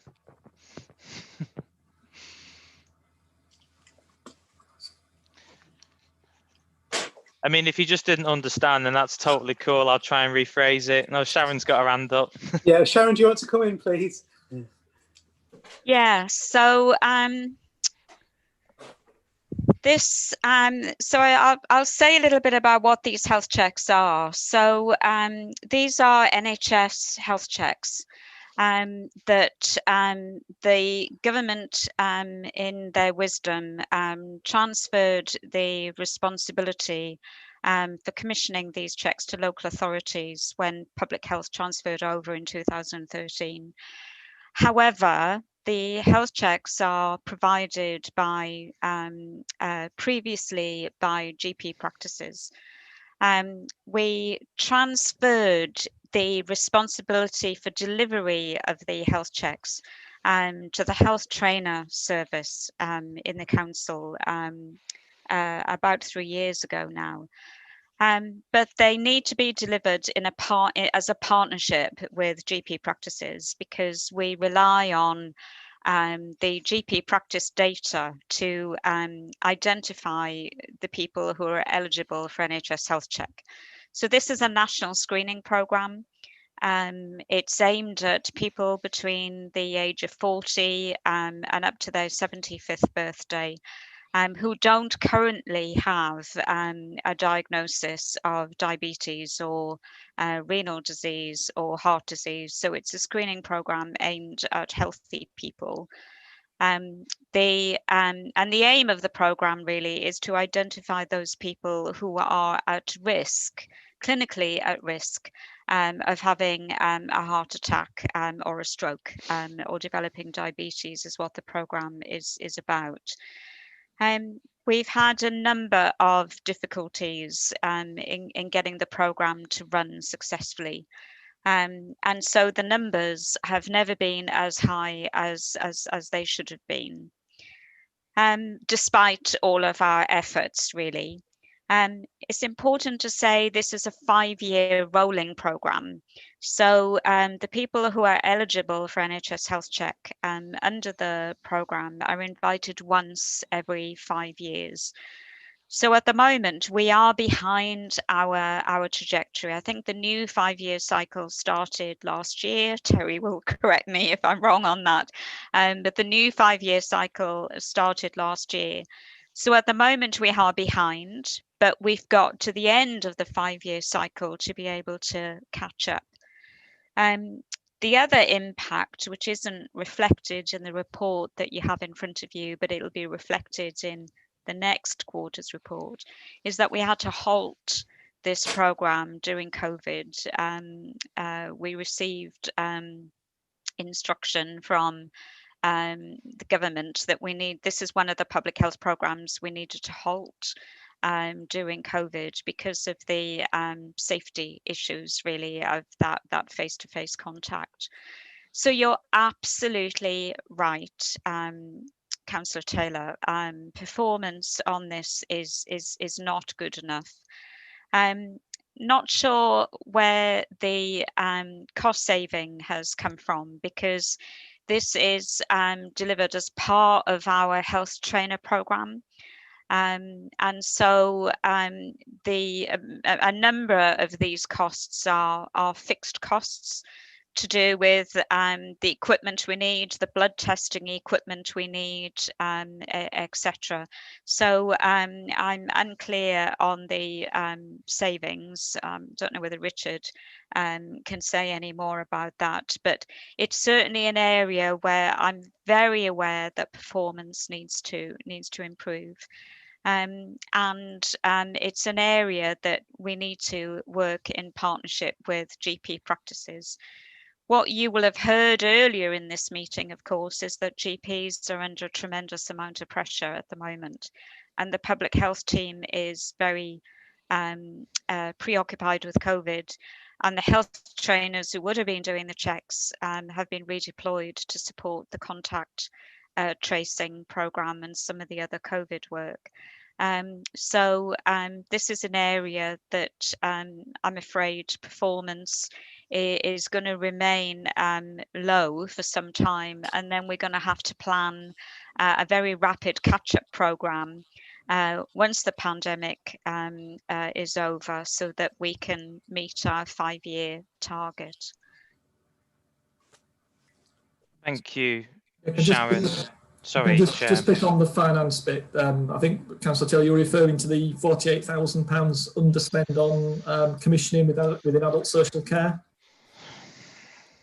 Yes, I was. Yeah, the health checks are funded from the public health budget, which is effectively on budget as it stands overall. So it's actually in that line where we're showing a nil variation. So they're from two different budget areas. So that's the reason why Sharon was wondering where that underspend came from. Got you. Ah, I see. Yeah, nice one. Well, thanks for that. Thank you very much. So Councillor Culloch next then, please, and then Councillor Hook. Thank you, Chair. I just want to say how pleased I am to note that the sickness rates in adult care, adult social care staff fell. And that surprised me, because at just such a time I would have expected that it would have moved in the other direction. I'm not necessarily looking for a lot of further information on this, but I would like a little more on, just comment on the phrase "work continues to reduce this further." What work is being done to further reduce this in these most trying circumstances?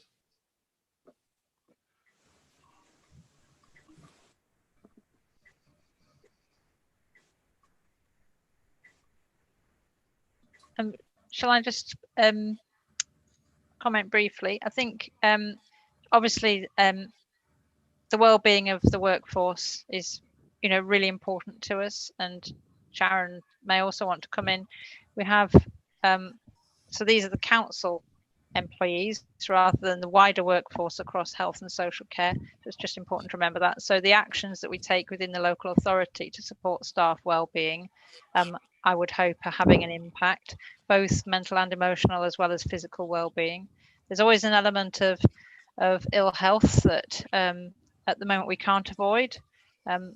One of the things that's been interesting to note is that for some people, or for the workforce as a whole, I think sickness absence has reduced during the pandemic, and there might be a number of factors for that. So one is that if you're socially distancing anyway, and you've got a cough or a cold, but you feel well enough to work, and you know that we've got a really pressing, urgent mission, if you like, where we need to make a difference, people will carry on working and can manage that. Whereas sometimes you're better off not coming, maybe not commuting, not coming to an office, not coughing all over people. So in the normal kind of flu season or summer coughs and colds seasons, people have been able to carry on working. I haven't looked in detail at what the issues are that people are still unwell with. So that hypothesis that I'm putting forward could be rubbish, but certainly I think some people have found the flexibility of working from home as well has enabled them to manage their work-life balance better and to continue in work. We do have in the public health department ongoing plans at all times around supporting staff to remain fit and well, whether it's managing a healthy weight or their mental and emotional well-being in the workplace. And as senior leaders, I think we focus strongly on some of the behaviours and the values and the cultural attitudes of how we support our staff to feel confident and positive and happy in the workplace. It's one of those things that we should always be focused on. So I think that's probably enough from me on that. Amanda, do you want to come in, Amanda? I noticed Amanda's raised her hand. Please do. Hi, yeah, I was just going to actually say quite a lot of what Pippa's just said. So great minds and all that. Yeah, I mean, I think the flexibility of working from home is something that staff are certainly feeding back. Is is really important to them. And one of the things that we are looking at as part of the Building Back Better as we come out the other side of this is around how do we support staff to have that balance between, you know, being able to do things like going to pick their kids up from school that they wouldn't ordinarily be able to do, which is really positive for them, versus feeling that they can't get away from work because work is in their home, and you know, that's quite a delicate balance. But I think that is certainly helping with people feeling that they're able to manage their days in a more flexible way and not needing to take time out, not needing to take sick leave. I also think the public health team have embedded really well in services as part of the pandemic response. And so, you know, most of my experience has been on the children's side, but also in adult services, we've had a really proactive response in terms of helping staff to think about how they put their own mental health and physical health first as they go through the impact of the pandemic, and just some of the really helpful tips that have been put forward around, you know, taking half an hour break at lunchtime, going for a walk outside, getting some sunshine. All of those things have been really, really important. And I think that's been really appreciated by staff in terms of feeling like there is a team approach to this and we're all in this together and moving forward together. And I think that's been one of the factors in helping people feel like they are more able to be in work and to look after themselves a bit better. Thank you. I'm not totally surprised at those responses, and I would really encourage exactly what you're saying, that those things that have clearly worked well for people are things we should be finding ways to hang on to, as inevitably things will change over time. And so many have said to me, well, I've taken what opportunities I've had to talk to staff, and when they're working from home, and say, how are you finding it? And very often the response has been, I actually quite enjoy it, but I do miss coming into the office and I do miss being with other people. And I will say, well, what would be the ideal thing for you? And the response is always, well, a bit of both, really. And I think the flexibility that we've referred to is something that is so important, and enabling this. I don't really like the phrase work-life balance. It's all life, but life balance.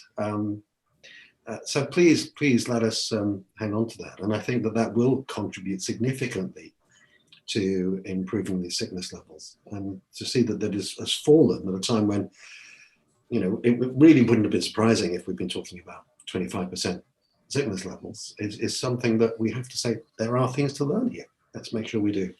Thank you. Thank you. Councillor Hook, please, and then Councillor Perrott. Thank you, Chair. It's just a couple of very small points on page 12, on paragraph 5 and paragraph 8. Paragraph 5, it says about the responsibility for customers will come back to the council from the 1st of October. I just wondered if that happened. If not, when is it going to happen? Because that's a big overspend that they're expecting. And then the other one was on paragraph 8, when it says ongoing issues of customers no longer qualifying for 100% continuing healthcare. And I just wondered why that was, because I'm new to this committee, so I thought I'd ask that.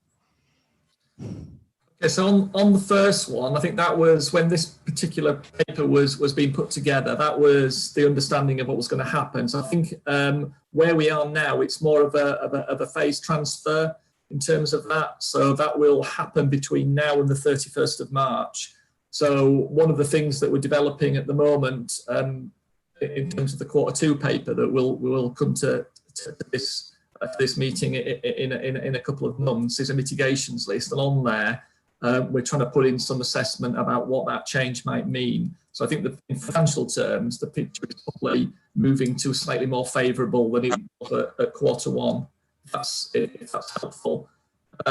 On the second point, which was around continuing healthcare, I'm not sure of the actual issue for why customers no longer qualifying for 100%. That's actually happening. What I do know is the Directorate has been putting quite a lot of effort into that recently as well. And I think that the numbers there are improving significantly from where they have in the past. And Pippa's probably a little bit closer to that one than I am, so she may wish to add to that particular point.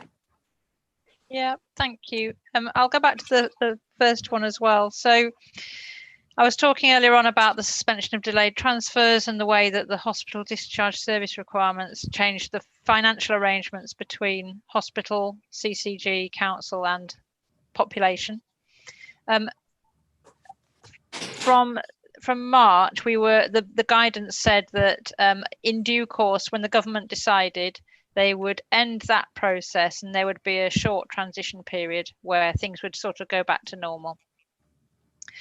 On the 21st of August, they published new guidance, which actually, as Richard said, gave us a bit longer to arrange that. And they created 2 phases or 2 schemes. So people who had been discharged from hospital with COVID-19 or not with COVID-19, in fact, but under the COVID arrangements from March up until the 31st of August were deemed as being scheme 1. And they're what we call the deferred assessments. So people who may have been eligible for CHC and are waiting for their full assessment to be completed.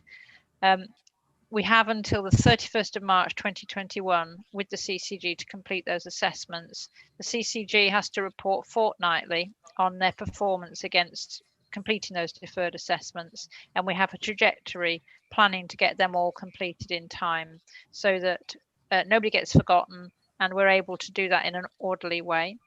At the same time now, from the 1st of September, anybody discharged from hospital is funded through the NHS for a period of up to 6 weeks to complete all the necessary assessments. So they're scheme 2. So it's a bit of a balancing act in that although we have been given longer, we still have to make sure we complete all of the scheme 2 people's assessments within that 6 weeks so that we know whether or not they're going to be funded by the NHS, funded by the council, or will have to pay for their own care, and also continue working on the backlog. So as Richard said, the original forecast, we assumed that everybody was going to come back to the council in a big chunk in short order. So I think that will end up having been helpful. On the CHC cases and adults with learning disabilities having been reviewed and no longer eligible, I think that is it's a bit of a bone of contention really, I think, for the local authority and the CCG. And certainly one of the things the local authority staff have been doing is ensuring that we're fully adequately geared up to understand all of the legislation to make sure that people are getting their entitlements and that there are no cases where people are being incorrectly reviewed as no longer eligible. But it has had a big financial impact. So you can understand it's in the interests both of the local people and of the council to make sure that if somebody should be entitled to continuing healthcare funding from the NHS, that they do access that.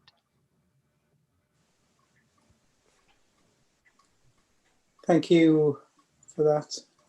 Is there anything else you wanted to come back with there, Councillor? No, thank you. So, Councillor Perrott, then, please.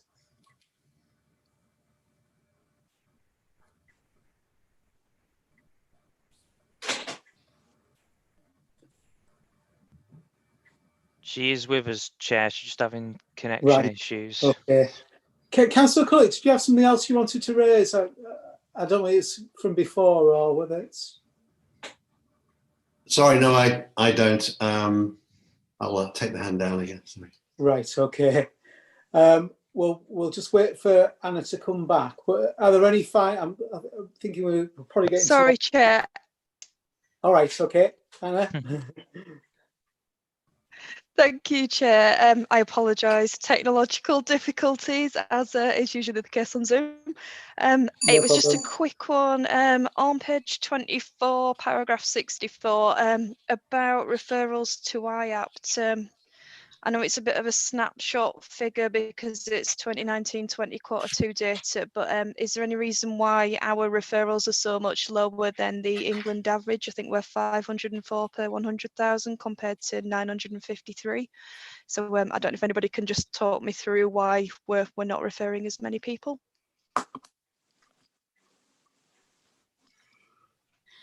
Sharon. I think this is data that's compiled by the NHS. So IAPT referrals generally are made by GPs into IAPT. So if there are questions around that data, Terry, I'm looking to you to confirm. Yeah. I think we'd need to ask the NHS, wouldn't we? I think we would, yeah. Yeah, as I say, it is out of date data, and the situation may have changed since then, but we'd have to ask the NHS.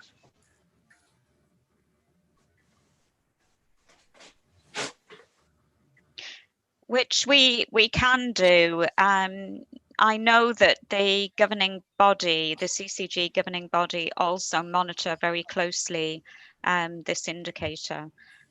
So if the committee wanted to write to Phil Metham in the CCG, I'm sure they'd be able to provide the committee with the most up-to-date information on that.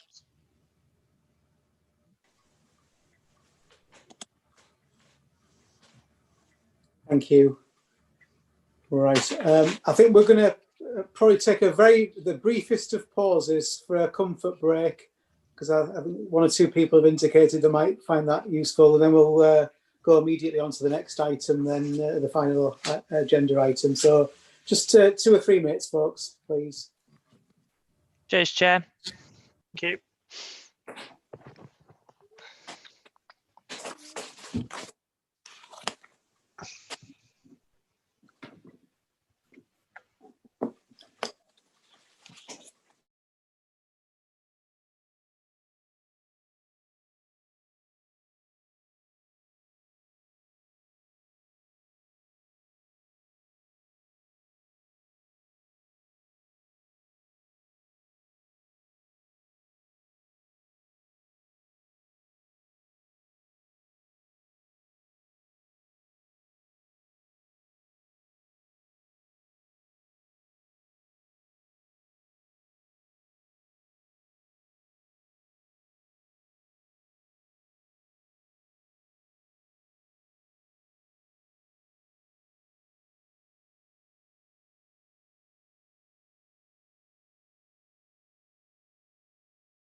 Okay, welcome back, ladies and gentlemen. So we're moving to agenda item 6, the winter care plans, which in this supplement to the agenda. And I think, Pippa, are you introducing this item? If you'd like to give an introduction, if you wouldn't mind, please. Yes, thank you, Chair. So we brought this item because it's timely and it's of interest to Scrutiny. It relates to the council's and therefore the whole system's response to the government's adult social care winter plan. In the cover note, I've included that winter plan that came from the government and also the report of the social care COVID-19 support task force, which was set up by the government after the first phase of the pandemic, when in particular there was real concern that social care had not had the attention that it needed right at the beginning, because so much attention had gone to, naturally, the National Health Service. And the concerns that were raised, particularly around care homes, was the prompt, I think, for the task force. And when you look across the two reports, there are many areas where they overlap, and the task force made 50 recommendations, some of which are translated directly into the winter plan. Many of them are for government or for the regulator, CQC, and also for providers. So they're not all recommendations for councils.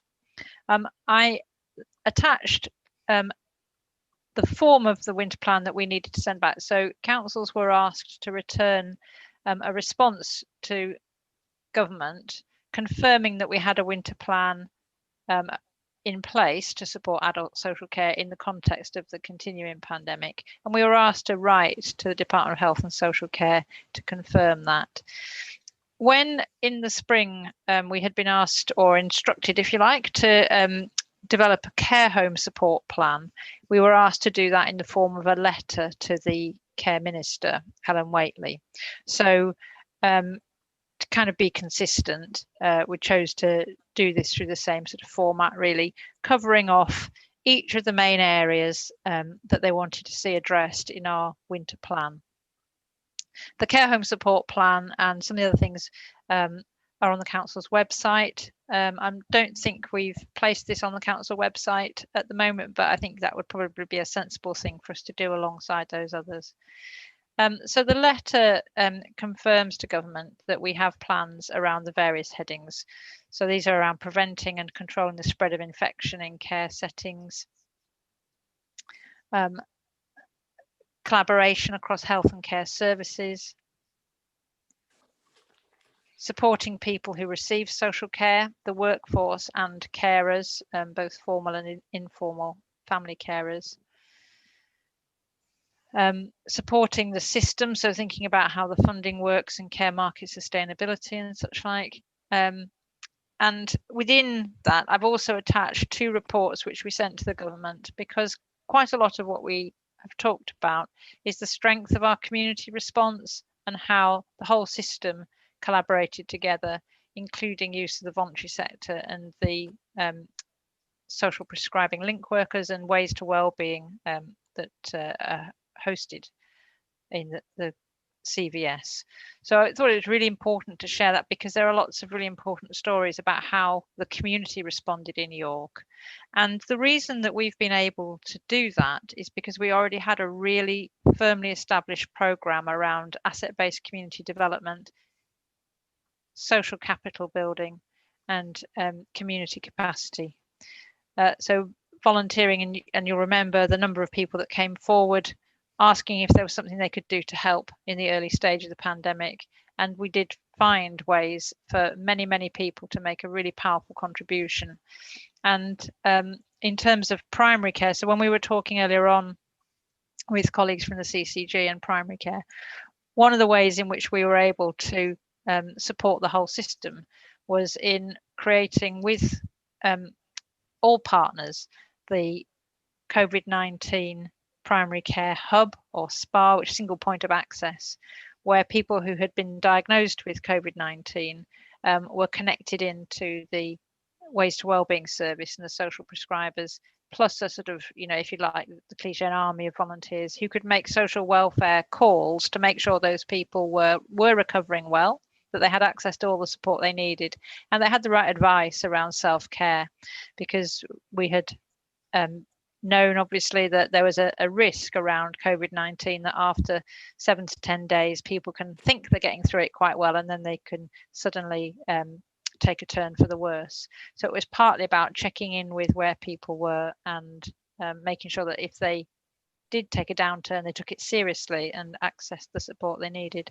And the report from Ways to Wellbeing includes some really impressive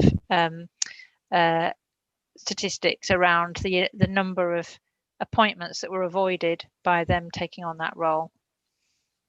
So I don't want to go on for too long sort of talking about the report, because it is, I hope, self-evident, and it includes links to other things that we do and that are in place all the time, and some things that we've done especially in response to the pandemic. There's a lot of detail in there, but also no doubt it does raise questions as well. Thanks very much, Pippa. I think it was really good, in particular, that you included the CVS report in this, because I think it just shows how strong the links are, the community and voluntary sector in York, and the work it's doing with the council to support residents. So I think that was really good that that was included. Just one question, well, a couple really. Now I've just said that about CVS. The very back page 46 in the supplement, with there's a reference to the York Dementia Action Alliance. Mm-hmm. And when I read that, my heart sank, and I'm hoping that last line, almost that last line in it, it says YDA is coming to an end in September 2020. Is there something else, or is there, that's replaced this, or is it just something that's ended?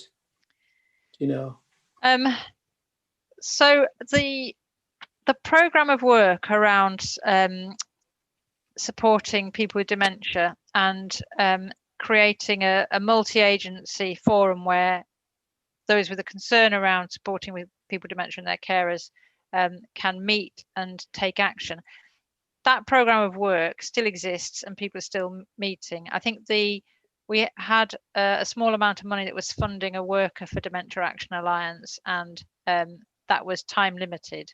So the collaboration is still continuing.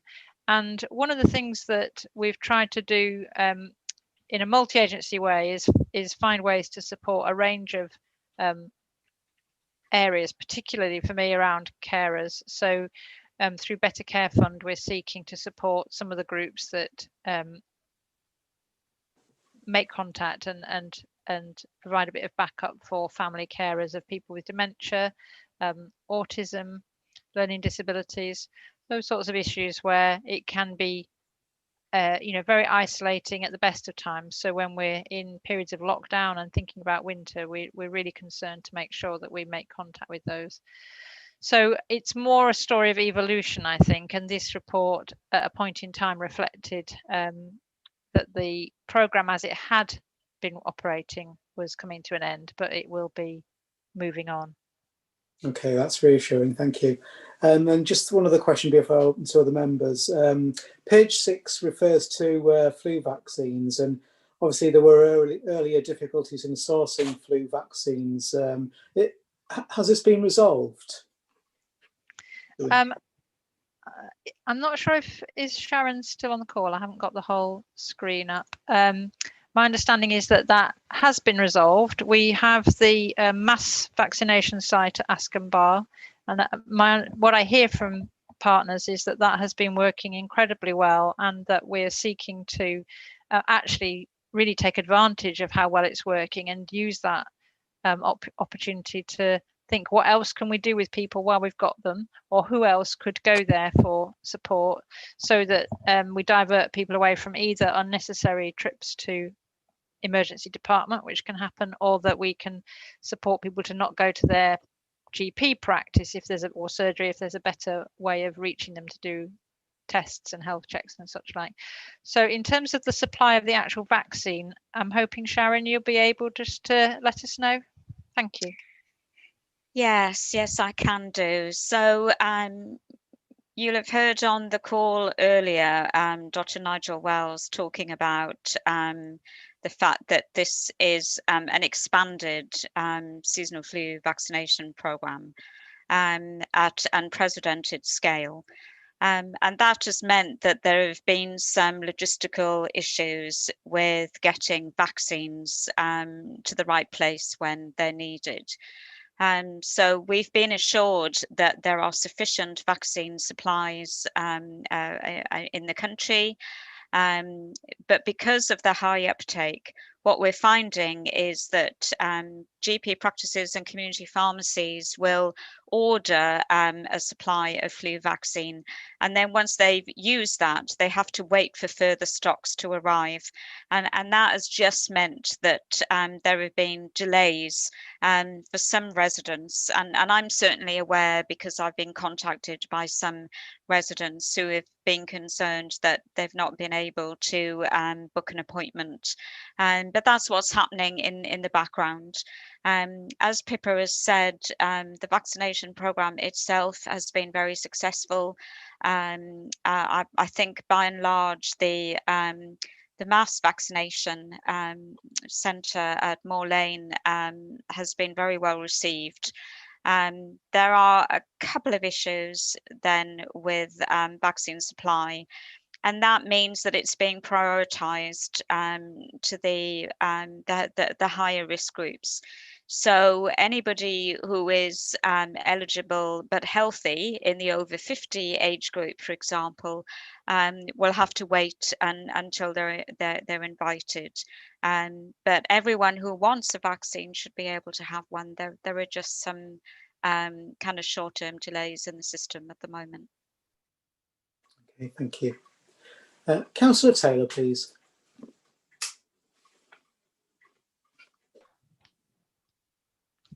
Thanks, Chair. I wondered if anyone's able to speak to a part in the CVS paper. Which page is it on? 44 in the supplement pack.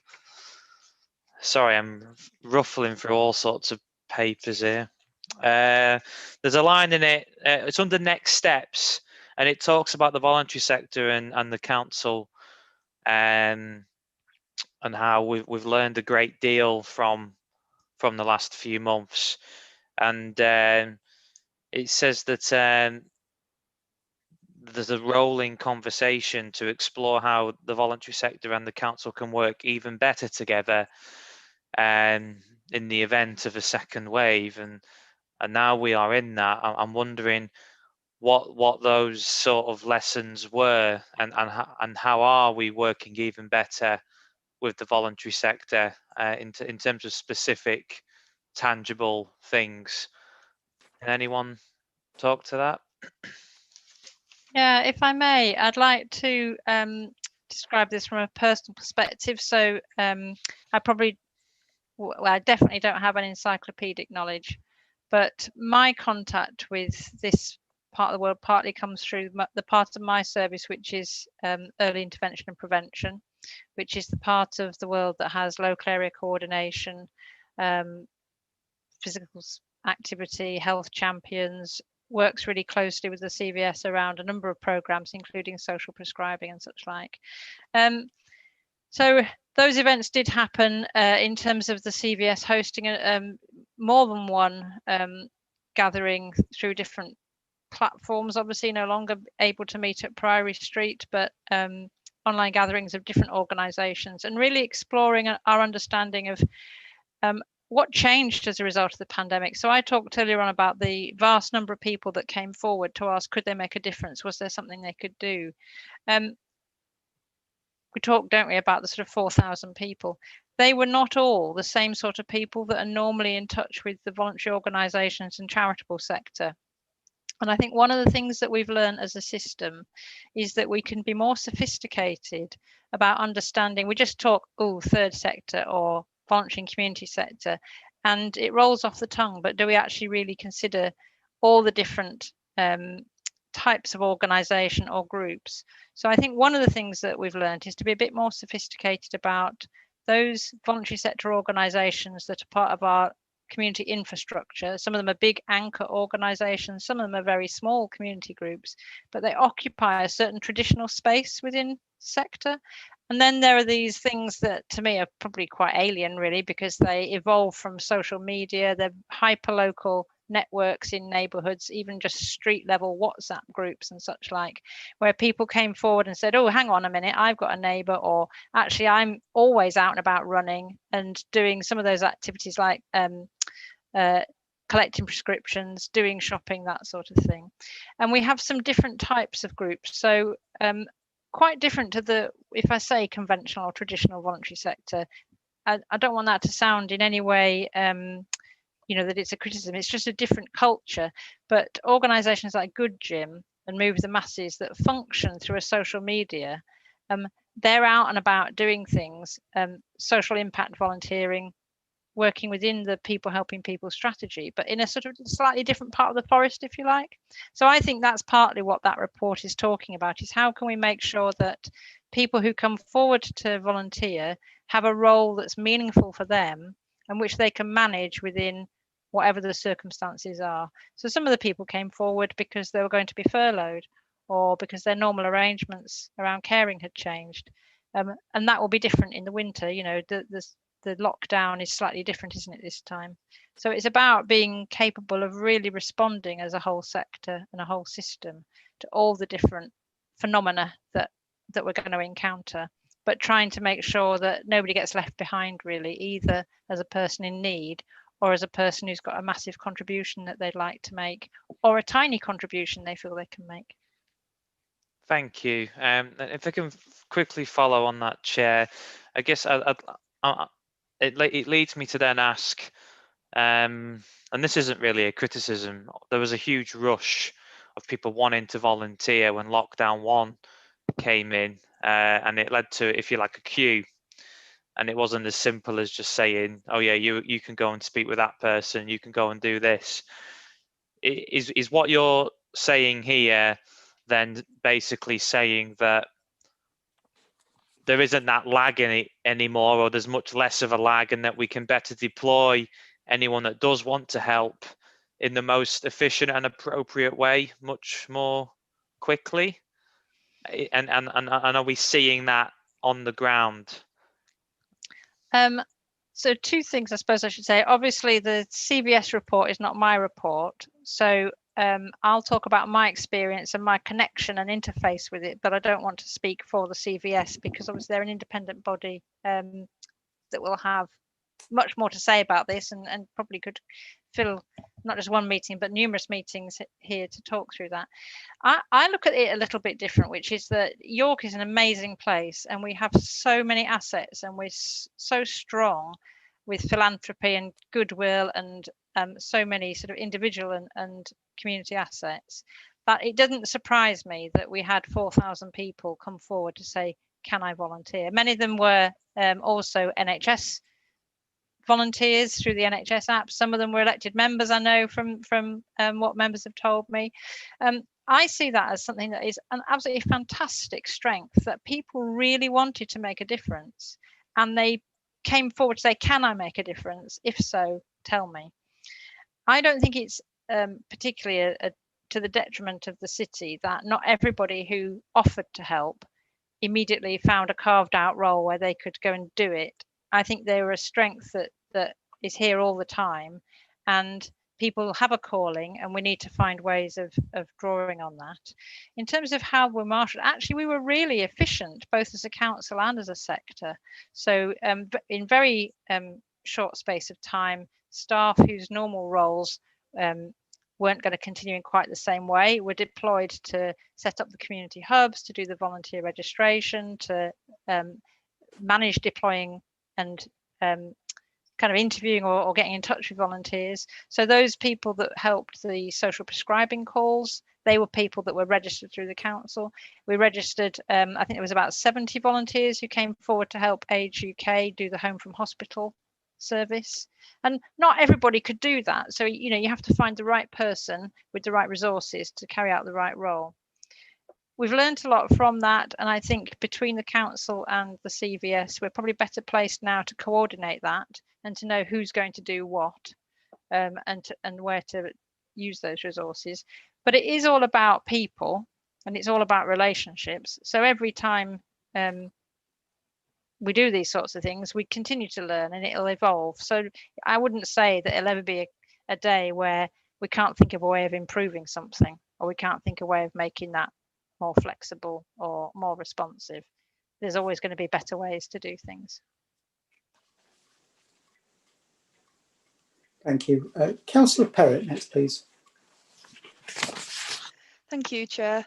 I've got two questions, if that's all right. So the first one's around discharges and sort of how this process has changed from the first wave, and whether or not Peppermill Court or a similar sort of facility would be stood up again if there was a need for that to help people isolate rather than moving them straight from hospital into care home setting. And my second question is, where am I? It was on page 13 around care market sustainability, because obviously it comes with huge financial cost to the council if any care providers were to sort of go under and not be able to provide care in the same way, and we'd have to then sort of take on those placements as provider of last resort. So I suppose any kind of assurance that we are looking at those risks and what we're doing to mitigate them and ensure that the sustainability is there within the care market in the city. Absolutely. So just to talk briefly about discharge, as we talked earlier on about the command centre, and that there's a whole thing in place which hasn't ever gone away since the beginning of the pandemic to manage discharges and to get people to the right place as quickly as possible. We established Peppermill Court rapidly in May. It was full for a relatively short period during the sort of height of the early stage of the pandemic, and then it was stood down again. We reopened it, or prepared to reopen it in September, because we were looking at the public health information about the numbers of infections, and also we were aware the numbers of admissions to hospital with COVID-19 were increasing again, against a backdrop where, of course, through the phase 3 planning that was issued in the summer, services had been restored. So other types of elective services in the hospital had been reopened and were beginning again. So whereas in April we had been under instruction at the end of March to empty the hospital as far as possible, now the hospital has a higher occupancy and fewer available beds because of the social distancing measures. So back in September we looked at the numbers and we said, okay, let's get it open now while we can. So fortunate that we've got that resource and the partnership's willingness to work together on that, because not long afterwards, in mid-October, the government issued an instruction for all areas to establish designated alternative accommodation for people who were COVID positive. So for people who aren't aware, Peppermill Court was opened and registered under the council CQC registration as a residential care setting for people who had been tested positive for COVID-19 and were still within the 14-day isolation period. So we didn't want them to go back to other care settings like care homes. So nationally, all councils and partners were asked to identify designated alternative accommodation for people who were COVID positive, and for CQC to be notified so that they could inspect them and be assured that they were appropriate. Because Peppermill Court already was registered and already existed and is a completely standalone service, that was very straightforward for us, and it's funded through the NHS as part of the pandemic arrangements. It hasn't been so simple for some other areas, so Peppermill Court will be viewed as a sort of system resource across North Yorkshire and East Yorkshire if necessary, and we have agreements in place to be able to do that. We also needed to identify nursing home capacity, and at the moment we have an option around some care homes in North Yorkshire, not within the City of York boundary, and we've explored some options around nursing home capacity within York but haven't put that in place. partly because the cost and the requirement for staffing is higher. So actually it would be really draining of staff resources if in the end we didn't need to admit anybody to them. Now the actual numbers have remained relatively low, but as of today, there are 2 people currently, well, I think 3 people currently in Peppermill Court, a couple due for discharge at the weekend, and we've had 7 in total since the first admission in this phase on the 24th of October. So the idea is that people would go there only for a brief time while they see out their isolation period. The care homes have managed COVID-19 exceptionally well in York, exceptionally well. And I think while we've been putting on the record our thanks to the NHS and partners, it's really important to acknowledge how well local care homes have coped once the first sort of, unknown phase happened where people were obviously infected before anybody could know about it. The care homes have done exceptionally well, and we've had an opportunity to do whole site precautionary testing ever since May. And we do discover that there are individual staff members, for example, who have tested positive through that process, but they've been asymptomatic. And the most impressive thing is that in almost no cases has that been then transmitted to residents. So we're on top of it, we're able to see it. We do whole site testing for residents as well. And it's been really good, really, really good. And that's because the infection and prevention control training, which has been rolled out, and the PPE and people's practice has been absolutely excellent, because without that, it would be no doubt transmitted to care residents.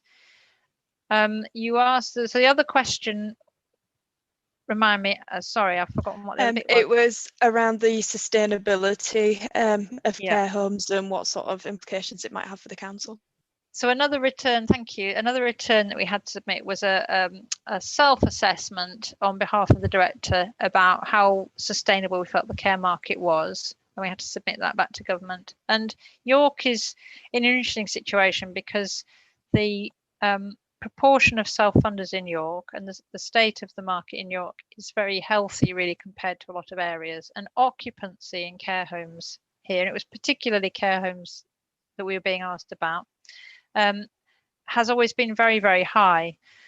So on the whole, the care market is sustainable. And you're right, if a home has to close, that has a really significant impact. More often, a provider might decide to leave the business, but will sell the business as a going concern, and people don't have to move. At the moment, we're not having major concerns brought to our attention. But if any provider comes to us with concerns, we work with them collaboratively, both with the CCG and Care Quality Commission. So we always have plans in place to respond when there is pressure. Thank you, Pippa. Any final questions, members, before we wrap this up this evening? Can't see anyone else indicate. Oh, it's Councillor Culloch.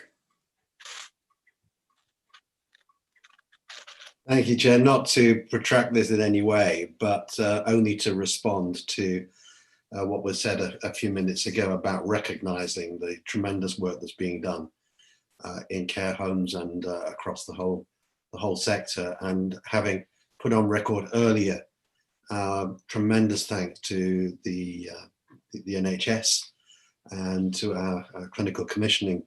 I think it would also be appropriate for us, as we conclude, as I imagine we will very shortly, as a committee, to put on record our thanks to the tremendous work that's being done throughout the whole of the adult social care sector.